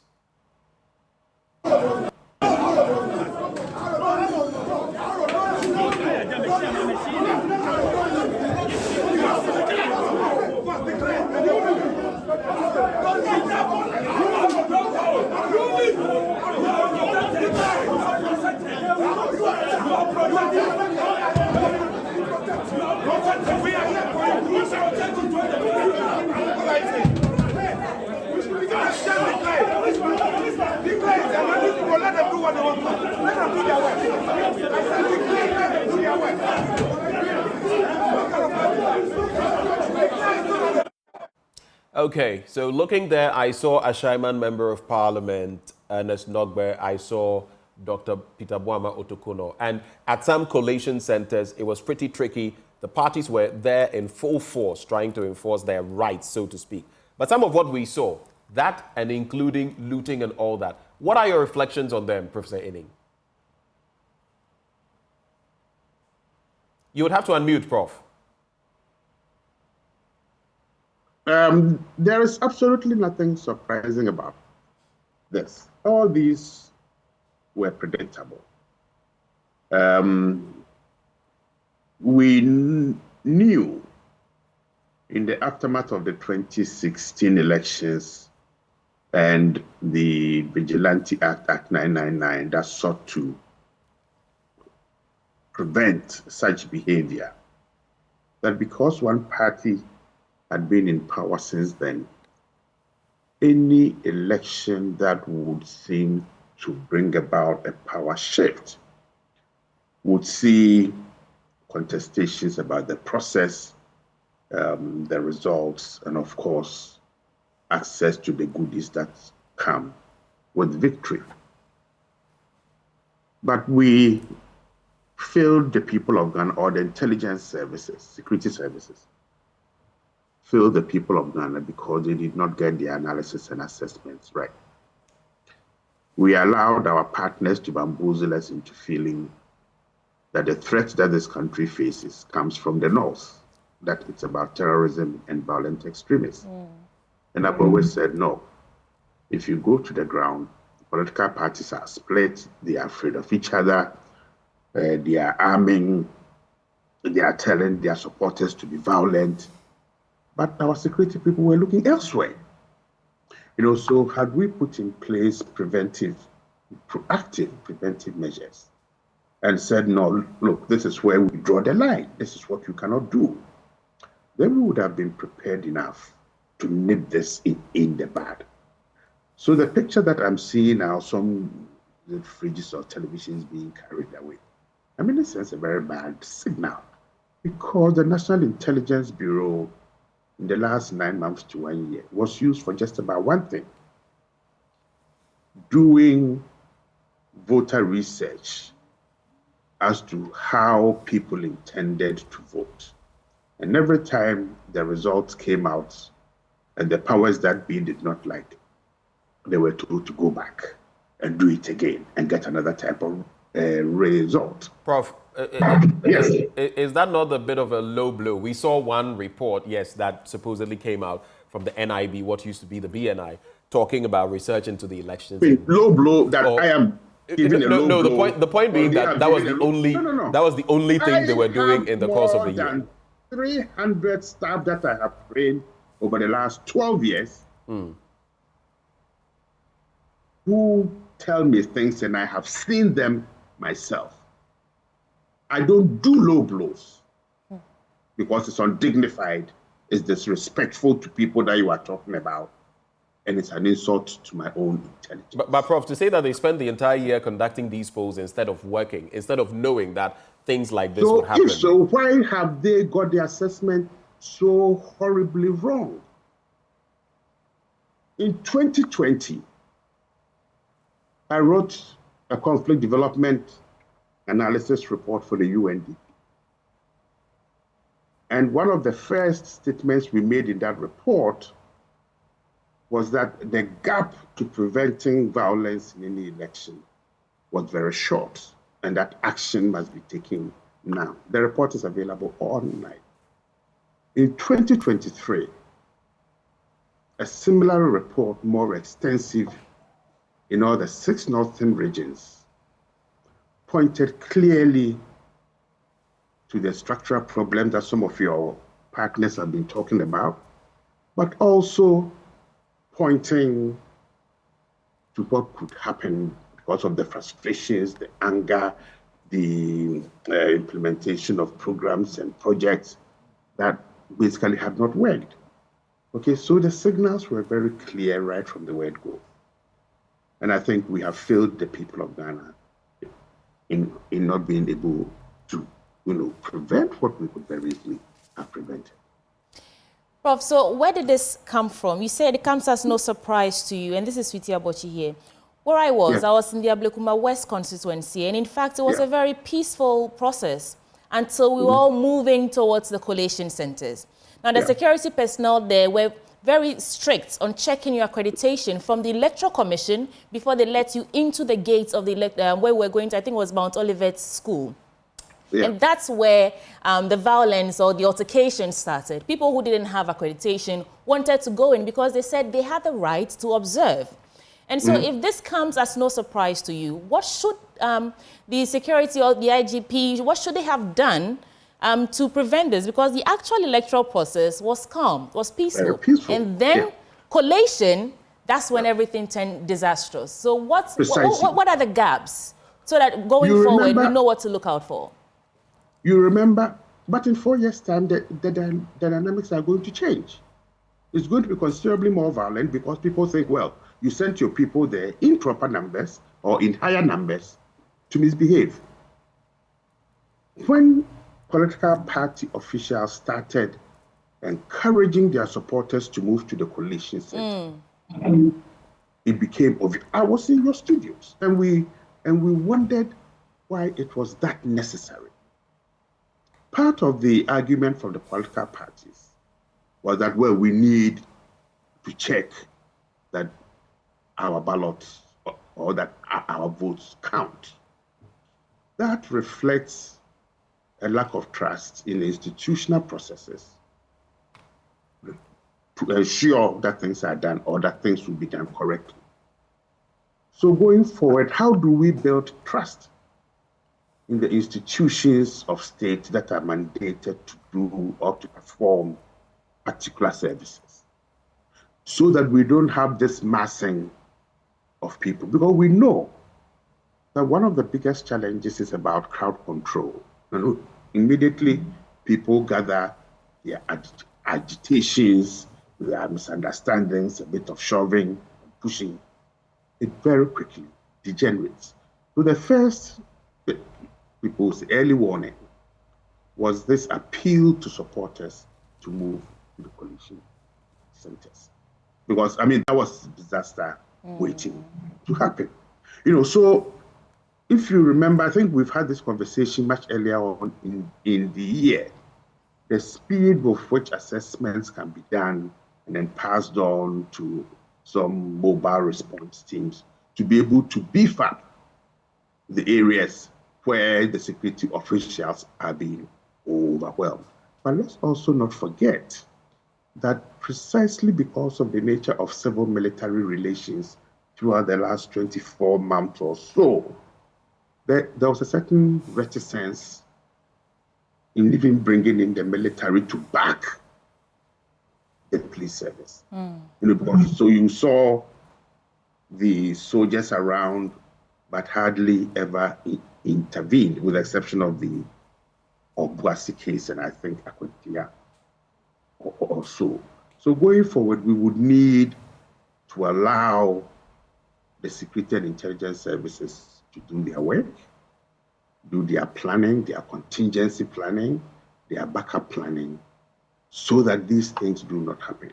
Look, I think the military issued a statement yesterday about using force if their personnel on legitimate duty are attacked. Okay, I think there's still a certain reluctance to use force because it will escalate things, it will bring misunderstanding, and therein lies the usefulness of the appeal by Kodio, the churches, Mr. Mahama himself. The IGP has been bringing out bulletins as to what is being done. But my final point, it is crucial and important that this violence is treated for what it is. These are criminal acts. I think there are more than enough laws in this country to deal with it. We have about 22,000 CCTV cameras spread across this country, except they are just there for show and are not recording anything. Right. We've got to get a very close relationship between law enforcement and prosecution to serve as a deterrent. This cannot continue much longer because by the time President-elect Mahama swears that oath on the 7th of January, it would have festered, it would have become, this violence and those perpetrating it would have become more self-confident, and it would be difficult to bring it under control.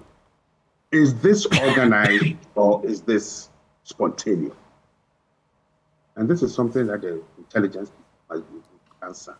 If it is an organized form of violence and people are being encouraged to do this from somewhere, then the leadership of those leading this from the back and manipulating the violence must be picked up and also brought before the courts. But we cannot allow this to continue. I think we failed long enough, and I think the failures are beginning to have a net negative impact on the reputation of the country, putting people's lives and properties at risk. Right. Prof, and right before Bentham, this will be my final bit to you. Apart from the pockets of violence that started at the collation centers, there were instances where civilians were practically putting their lives on the line to prevent military personnel from entering the polling stations.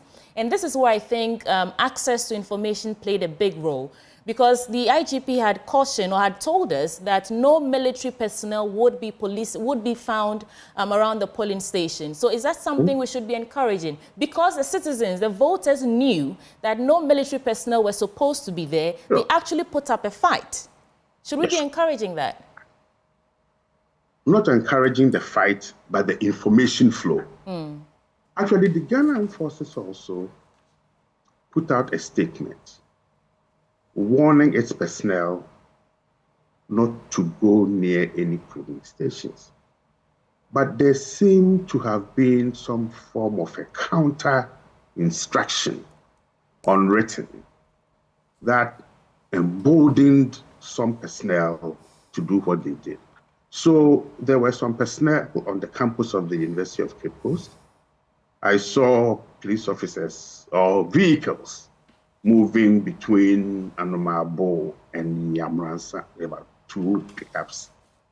At Anomabo, very close to some of the main polling stations, at a school compound. There were quite a number of soldiers in their vehicles. Others were loitering around in direct contravention of the rules issued by the armed forces itself but also the fact that the IGP, as head of the Election Security Task Force, was the only one who would request for support if and when necessary. So there are quite a number of processes and procedures that did not work according to plan. And I think when we get all this thing under control, all this violence and sort of stability comes back once more, then we need to sit down, look at the processes and the procedures, what went wrong, who issued what instructions, and then we can bring this under control. But let me make this point clear. Part of what we are seeing, the foundations were laid far back, I would say around 2021, January, prior to the election of the speaker. If you remember, uniformed people invaded the chamber of parliament, and then, they pulled out at a point in time. We never got to the bottom of who ordered or who deployed the troops into parliament, who ordered them to withdraw from parliament. And subsequent to that, we saw the increasing deterioration in civil-military relations. So that by the time Obuasi happened, I think vigilant voters, vigilant civilians said we would not allow people to push us around. That was very unfortunate because militaries play particular roles in societies, and it sent a very bad signal of that particular scaffold. Armed soldiers, I think, being disarmed, put on the ground. And I think going forward, we need to find a way to improve civil-military relations in this country. But I think there's a lot of work ahead of us. Very briefly, right before you take leave of us, the former president, now president-elect, John Mahama, has said that he is not in charge, and so he can't do anything about security. He's called on those who are on the rampage not to go down that road. If you could say, in the immediate term, actions we should take to crack the whip to ensure that this comes to an abrupt end, what would you say we should do? 1, 2, or 3 quick points, and it's a wrap. First is that the incumbent government must be seen to be acting decisively, ordering its multi-security agencies to do what they are mandated by law. Second, those who have been arrested must be brought before a court of competent jurisdiction. Whatever sentence the law says must be passed and communicated to the broader population to serve as a deterrent. Finally, we need communities, individuals, groups to raise their voices that violence, intimidation, destruction, attacks will not be tolerated, and it's not the way to go. We all have a role to play in this, and not only the government, the incoming one, the security agencies. Every single Ghanaian has a role to play in saying no to the violence that we are seeing. Prof, we're immensely grateful that you took the time to join us this morning. Professor Kwesi Ening is a security analyst. And we come back into the studio, to be fair, of course, because Kofi Granting, you were making a point and I had to interject. My apologies once more. No problem at all, Benjamin. And it's funny, you would bring in Prof to speak eloquently about our security issues, but this is exactly why I always have a different perspective on how to handle things and how things ought to be handled. When a body is diseased, when you have cancer, you don't bring in a mortician. You bring in a nutritionist, a homeopath, so that the person changes their diet, they're mineralized, and the body heals. You bring in a mortician, they're telling you after the fact. And the reason why I say that is the violence we're seeing has happened, and it's happening as a result of what? the perception, the general perception that something did not go right, people feel they're being disenfranchised. Processes with the election process was not transparent, and a lot of people feel that there are loopholes for other people with power to take advantage of. And this is exactly what I was saying. So if rather than you wait for something to happen and bring in a security analyst, why don't you bring in an analyst to foresee a problem, diagnose it, fix it, so that we don't have this? We always come back to the table and talk about, oh, well, this happened, how can we fix it? No, it's too late after the point. This is Monday night quarterbacking. This is not, okay, so a couple of things. So you have almost 41,000 polling stations. You expect a political party or an independent candidate to have agents to man these polling stations so that the hemorrhaging that happens at the polling stations don't happen before it goes to the constituencies. Who pays for this 41,000 people? It's a responsibility of the political entity. That means the playing field before you start is not even. They have messed you up before you start. You talk about, oh, Alan Chemanting, you talk about Cheddar, you talk about Kofi Kranting and everybody else. Well, how can they play on the level playing field when they're disadvantaged by 41,000 polling stations? How did that happen? Now, another thing. Who has the power to man 41,000 polling stations? You have to be an MPP or NDC because these are the only two entities that have the financial might.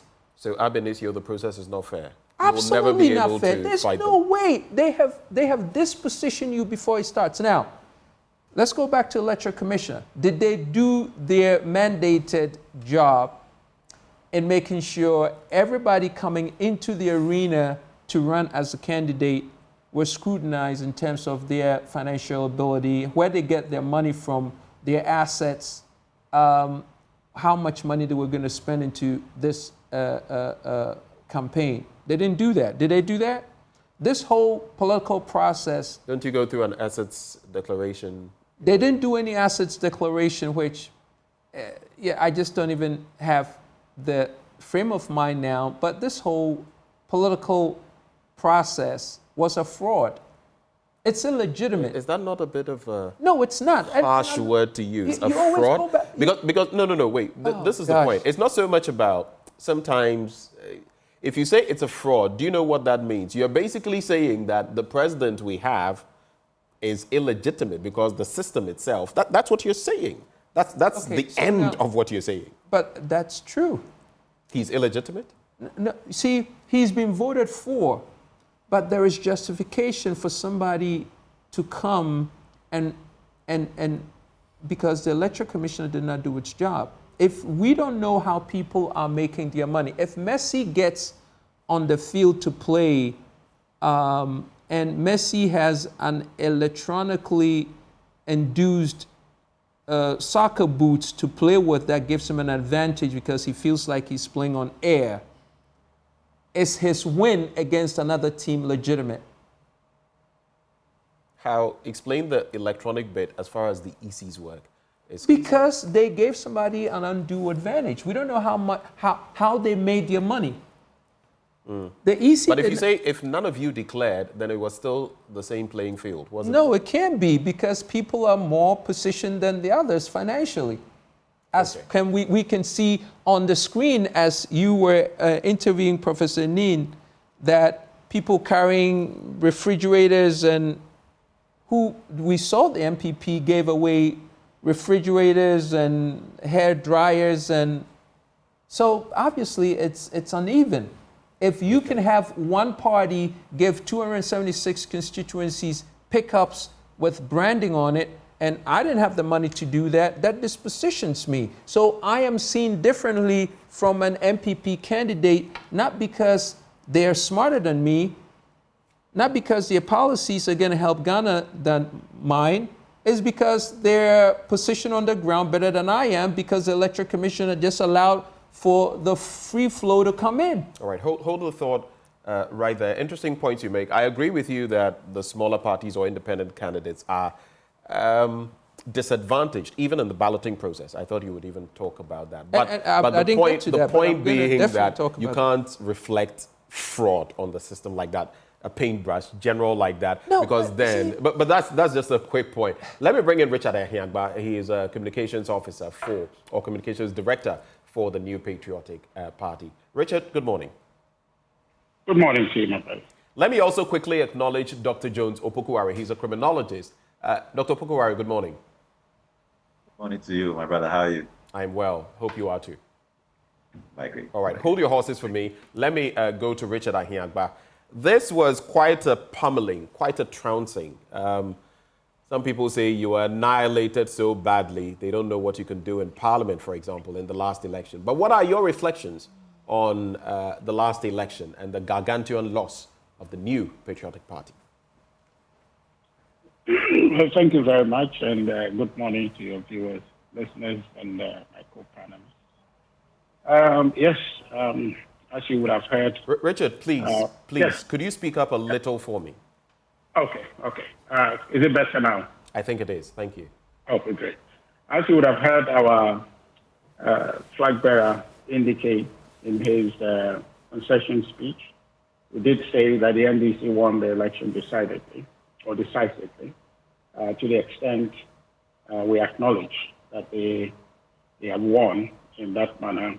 We ourselves appreciate how grave that defeat was for us. And so there is no mincing words on that. We congratulate the NDC and wish them well. Hopefully they would deliver as they have promised, on which basis I'm assuming Ghanaians gave them the mandate. It's a clear mandate they have. They have the burden now to deliver, to justify the confidence reposed in them. We have been rather swift in processing the results. Mainstream party system has started in a meeting with stakeholders. Just yesterday, we met with our diasporan team who came to support, most of them, the leaders of the party in their respective countries, to understand what the issues were. But in order to fully appreciate the impact and what the issues were that resulted in that outcome, the party will be putting together a committee starting next year to interrogate the matters and come up with what would most likely be the core issue that maybe we need to address in preparing for 2028. But yes, we've acknowledged the defeat and we're working to get ourselves back. The only unfortunate thing is how the NDC is processing their victory, which is in many ways not in very good taste, discouraging and surprising at some points that they have won. There was no contention about it. The election was peaceful, free, fair, and transparent. And they have won, but somehow they don't understand that they have won. And they are being chaotic on the streets, being disorderly. We think that that, for me, is a shock coming from the election. Otherwise, our defeat, we have embraced and we're working to retool our party for a comeback in 2020. And Richard, the unruly attacks have been condemned by the media. We've condemned it, the NDC itself, and even as the now president-elect has condemned it roundly. But the point being, we saw this in 2016.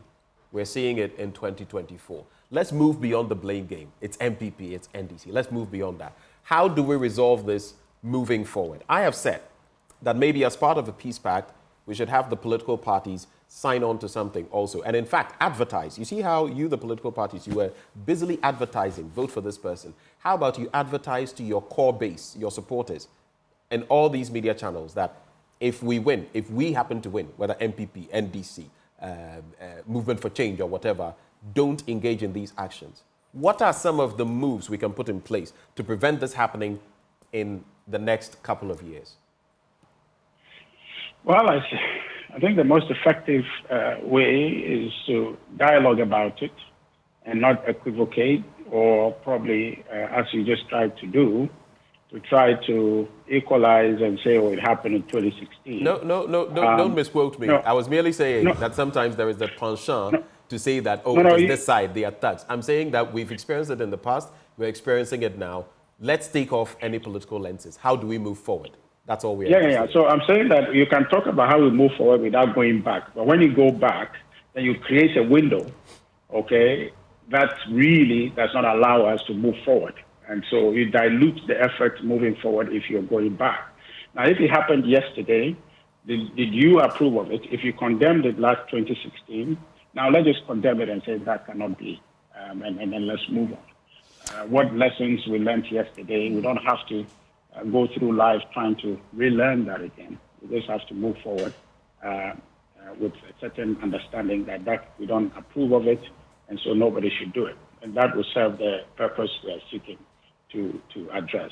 So my view is that if we condemn it in no uncertain term, whether it happened yesterday or not, we are talking about what is happening today.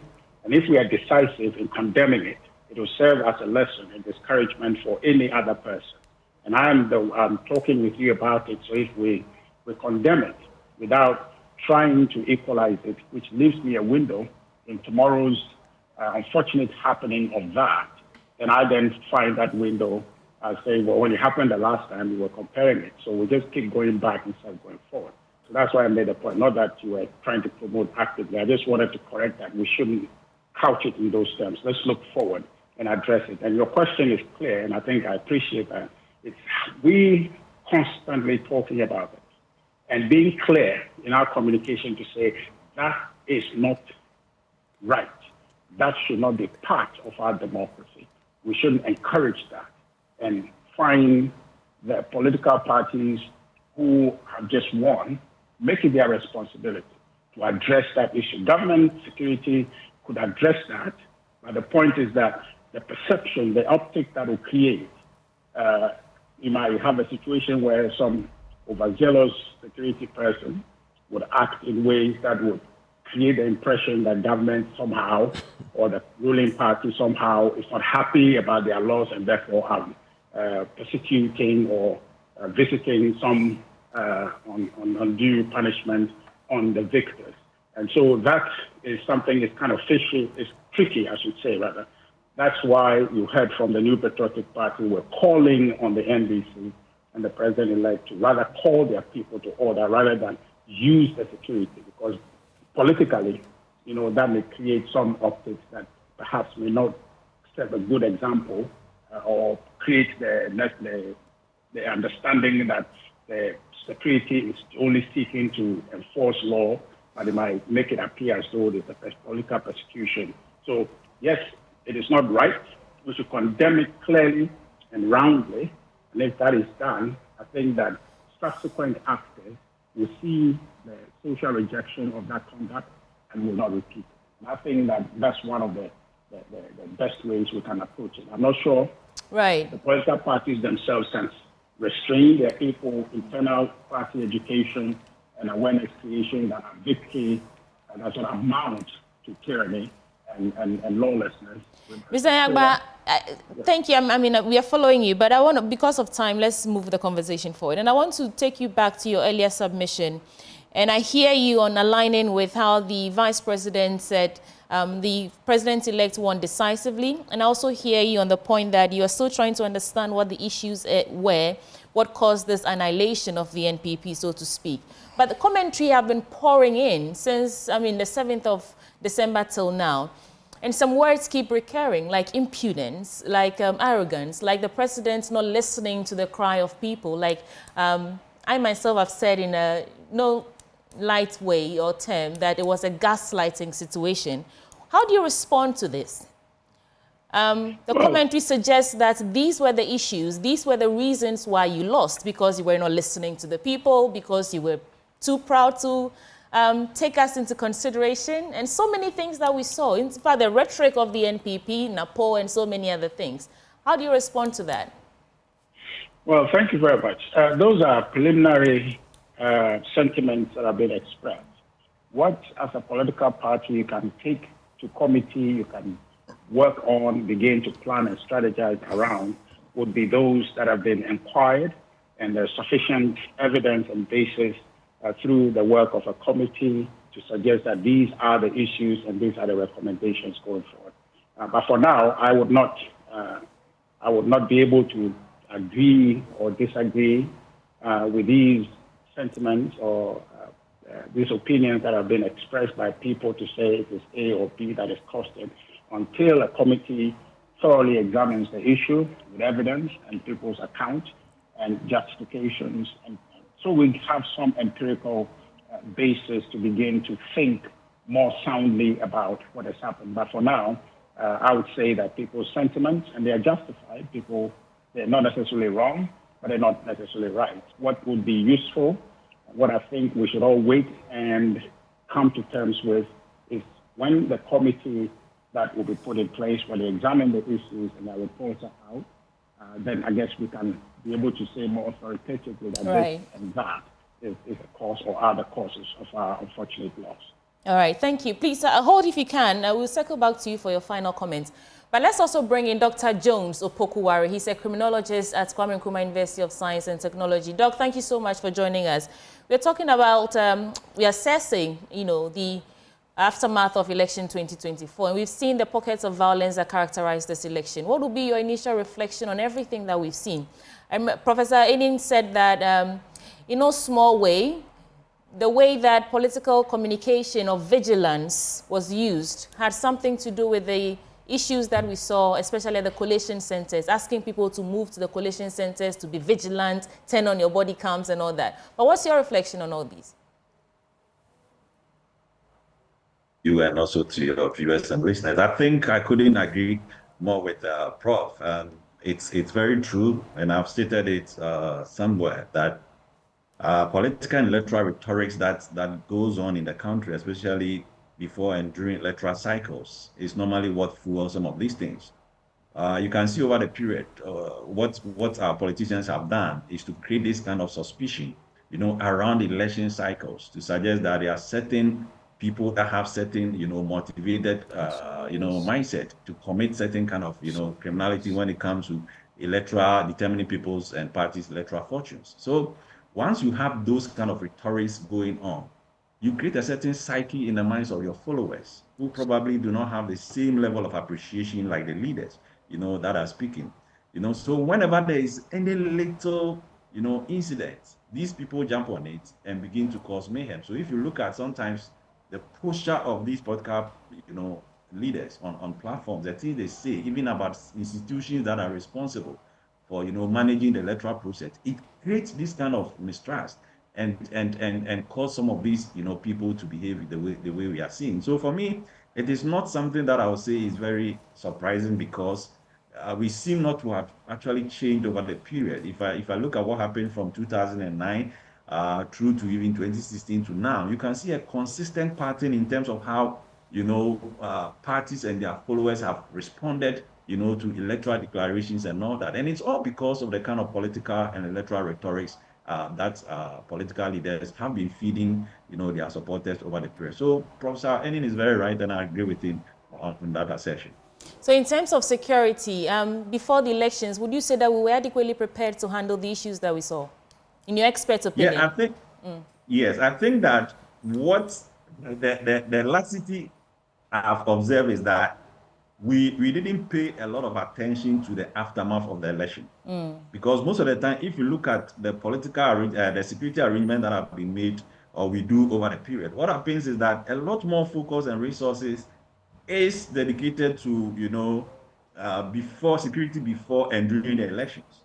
Okay, we normally forget what happens after election results are declared. And even if we focus on that, normally the focus is on the losing party or the candidates, because we think that if there is supposed to be any conflict or any violence, it's more likely to come from those that have lost. But actually, if you analyze the parties over the period, even from 2009 up to now, you will see that most of these violence are actually committed by people or parties that, supporters of parties that have been declared as winners. And I think that the security agencies and the election security task force, this is where they have to look at going forward, that the violence is not more of people that may have lost, but probably people that we are likely to declare as winners. And so if you are doing the planning and the security arrangements, most of the attention is supposed to be dedicated to that kind of thing. So I think that on that side, we may have failed, because if we should dedicate more attention to the day and the time of the election. In fact, I was reading a West African peace building report on the 2020 election, and it says that when it comes to security, election security, the safest place in Ghana now during election cycle is the polling station.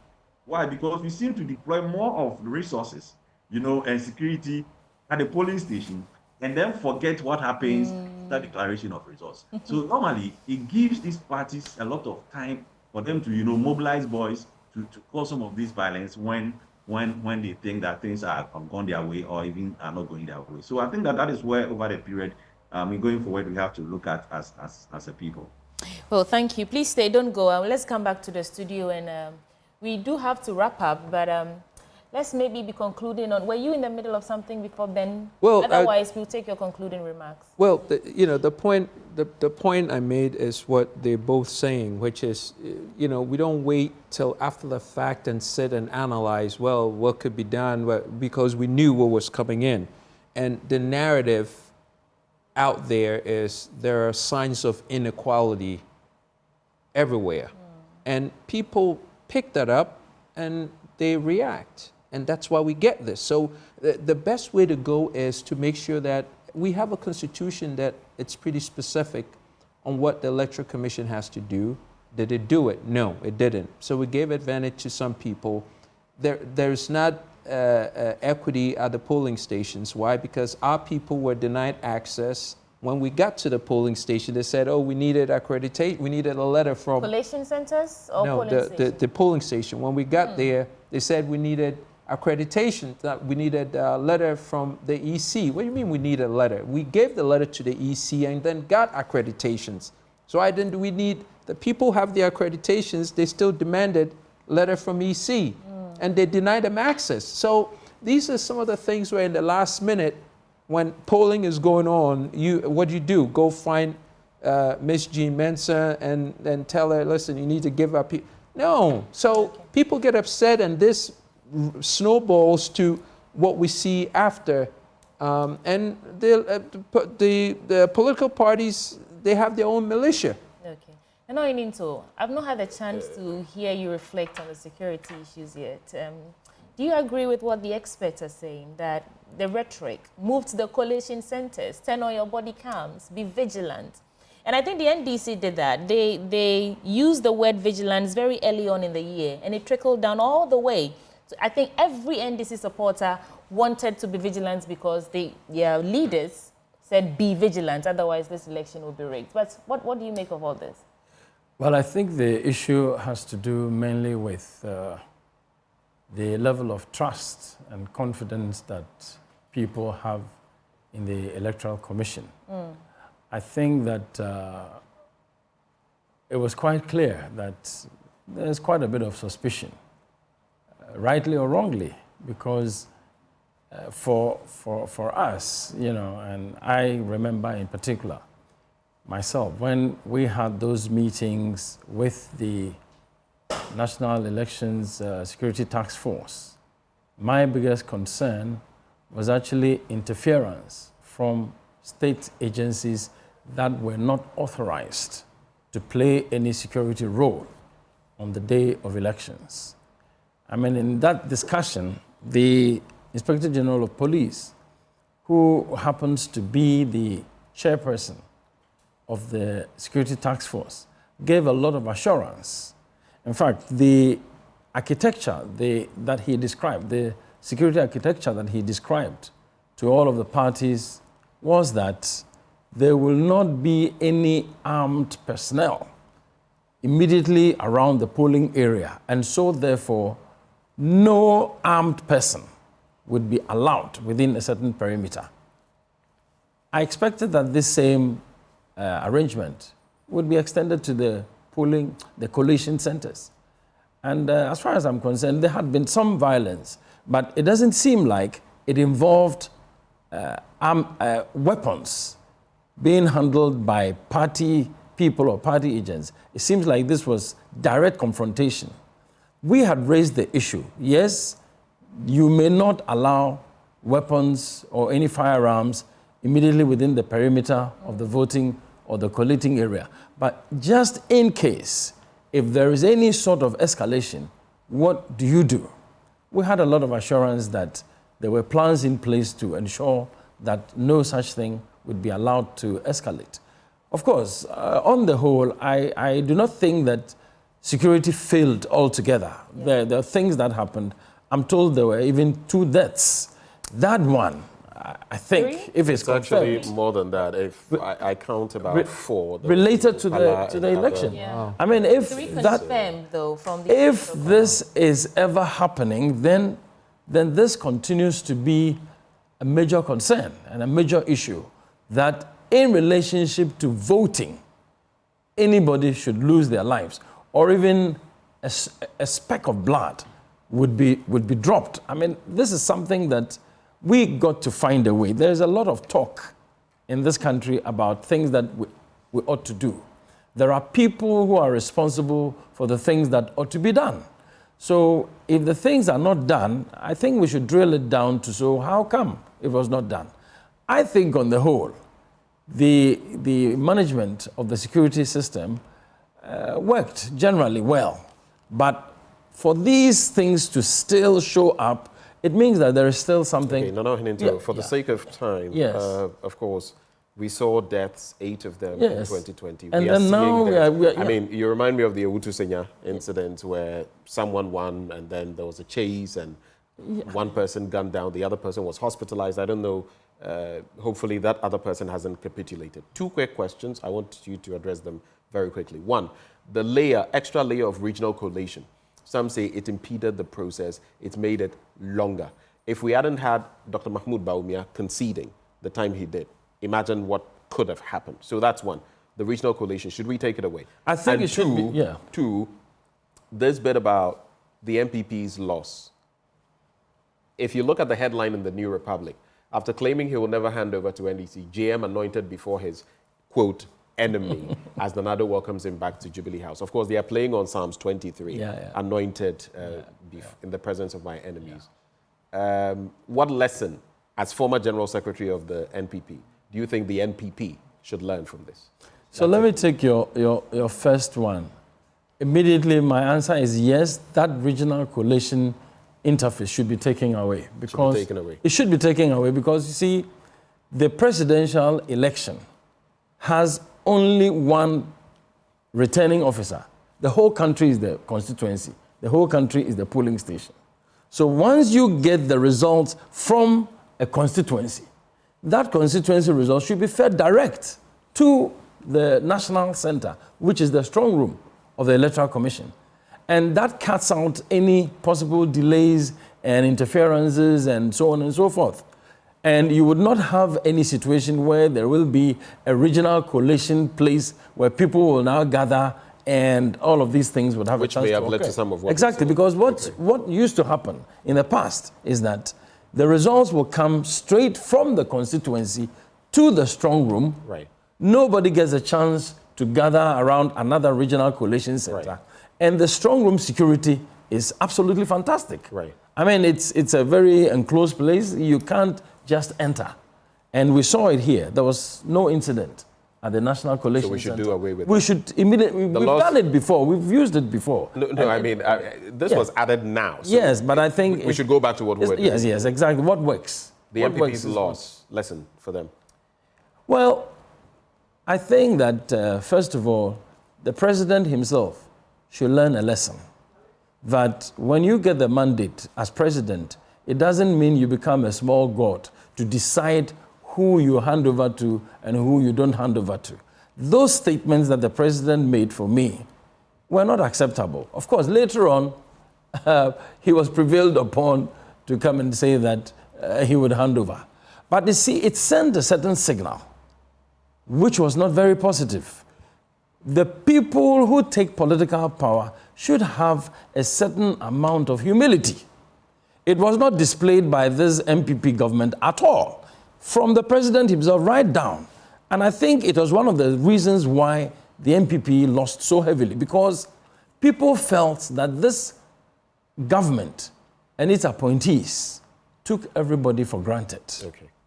And it went down to the grassroots, of course, on top of the economic hardships, on top of issues of corruption, the Galamsey matters, and the reaction, the statements that were coming out of very high-level appointees of the government, obviously sent a certain signal to the people.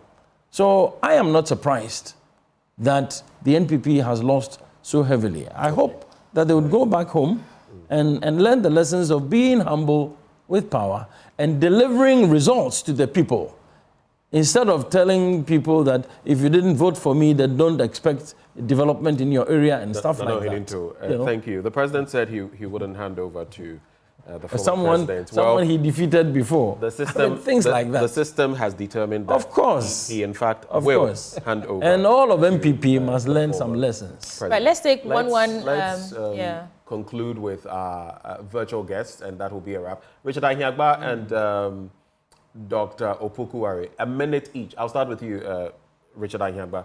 Final thoughts, and then we're gone. Oh, thank you very much. I think that there's a lot, and I agree with my co-panelist that there's a lot for us in the NPP to process. That's why we're urging our party to remain calm and desist from, if you like, premature conclusions that indicate this was a reason or that was the reason. They may be a basis for those opinions being expressed, but it is better we wait for a more reasoned position to arise through a work of a committee that we can then use as our torchlights to chart a path forward. But for us, we commend the National Democratic Congress and the new president and the majority they have in Parliament, only to say that they better learn the lessons of how to use that majority well, so that it doesn't degenerate into an abuse, which will then work contrary to their own interest and the interest of growing our democracy. So we're going to bounce back. We'll bounce back stronger, having processed the lessons that our committee would bring to the fore and the recommendations. So, Richard, thank you very much for your thoughts. Dr. Opoku-Ware, final thoughts. Yes, thank you very much. I think that in terms of security, we have to, electoral security and all that, we have to actually speak to the politicians. I mean, going forward, they need to be very careful with what they say, how they bastardize even institutions that, create some form of mistrust for them and all that. So I'm thinking that this is something that we have to look at. Let's tone down, let's be more reconciliatory, even though it's a competition among political parties. Let's not create situation where people feel that we are fighting with enemies. And I think you just read a paper, one of these newspapers, and how, for instance, we alluded to Psalm 23 to suggest that we were dealing with some enemies and all that. So I think we have to be very reconciliatory in times like this and make sure that we calm tempers down and, extend, more handshake of friendship to people that we compete with. Because this is an election, it's not a revolution or it's not a coup d'etat. And so I think that going forward, let's all be, magnanimous in terms of our victory and how we relate to others during elections. Thank you. Those who joined us for this conversation, you just heard Dr. Jones Opoku-Ware. He's a criminologist at the Kwame Nkrumah University of Science and Technology. You also heard Richard Ahiagba. He is a communications director for the New Patriotic Party. We were joined by the Boku legislator, Mahama Yariga, who is also a member of the transitional team on the NDC's side. He joined the conversation. We had in the studio senior campaign advisor for Alan Kwadwo Kyerematen, the Movement for Change, Nana Oheninto. We also had Kofi Koranting, an independent presidential candidate, joining the conversation. I want to believe I've not left anyone out, apart from Professor Kwesi Enning. Yes, Professor Kwesi Enning, security analyst. He also joined the conversation. And my own in-house guest, Sweetie Amochi, was here as well. Before we take a breather, Ghana, get ready for the biggest giveaway from Syntex Tank. Syntex is visiting 15 communities, giving them free water. This is to say thank you, Ghana, for making us #1. Now, there are a lot of firsts with Syntex. They were the first to introduce double-layer tanks in Ghana. But did you also know that they were the first to come through with tanks in so many colors, inner white layers as well? So if it's not Syntex, you might as well forget about it. If you are a community and you would want to benefit from the Syntex free water giveaway, just log on to their social media handles, go to @SyntexGhana and nominate your community. And the more you nominate, the better the chances that Syntex will come to that community. Also remember, it's SINTEX, Syntex Tank. Don't be any tank be tanko. The correct tank is Syntex Tank. Syntex Tank, are you strong? Are you tough? We'll be back after the break with more action. Do stay.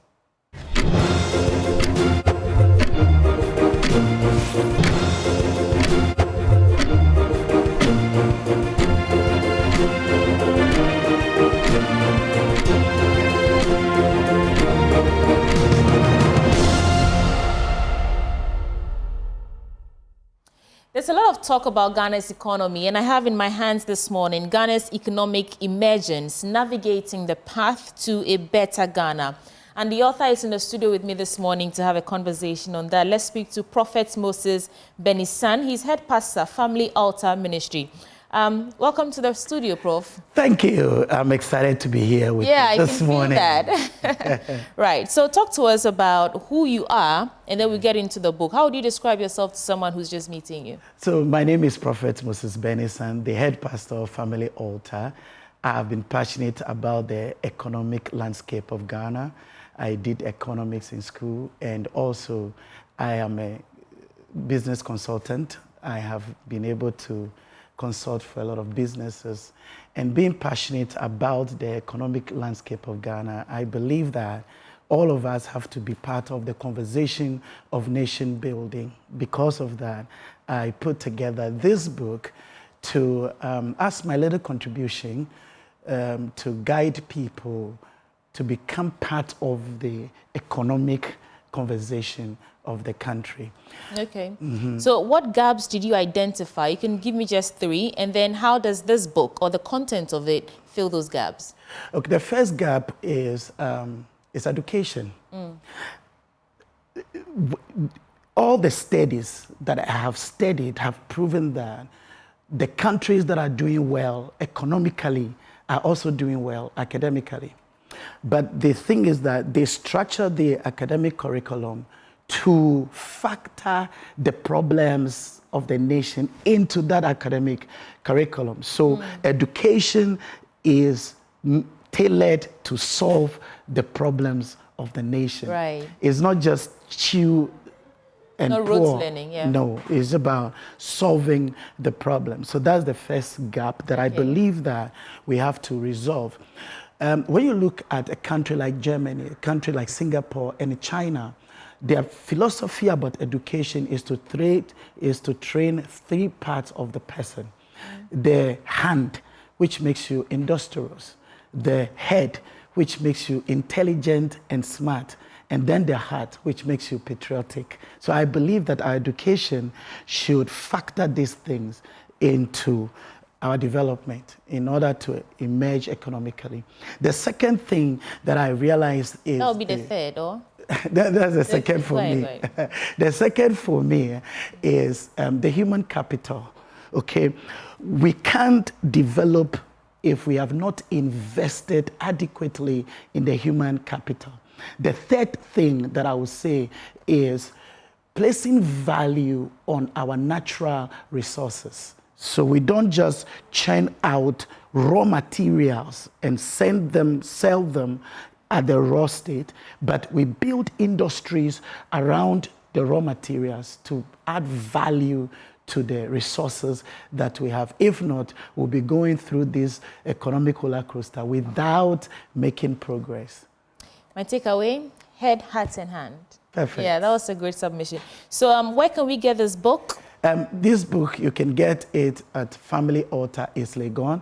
You can also get it at Challenge Bookshop. Okay. Yes, so basically these are the 2 places. Yeah, you can call 0244 361 446. Please take it again. 0244 361-446. Thank you so much, Prophet Moses Benisang. This is Ghana's economic emergence, navigating the path to a better Ghana. I wish you the very best. And do well to pick one for yourself and read on how we can also train our heads, hearts, and hands. Perfect. I'm Sweetie Abochi. Prof, thank you so much for coming. You're welcome. All it's right. good to see you. And that's how we are wrapping up the show this morning on the AM show. I'm Sweetie Abochi. I did this with Benjamin Akapo. We're back on your screens tomorrow. But do stay for Joy News Desk with Faustina Safo. It's bye for now.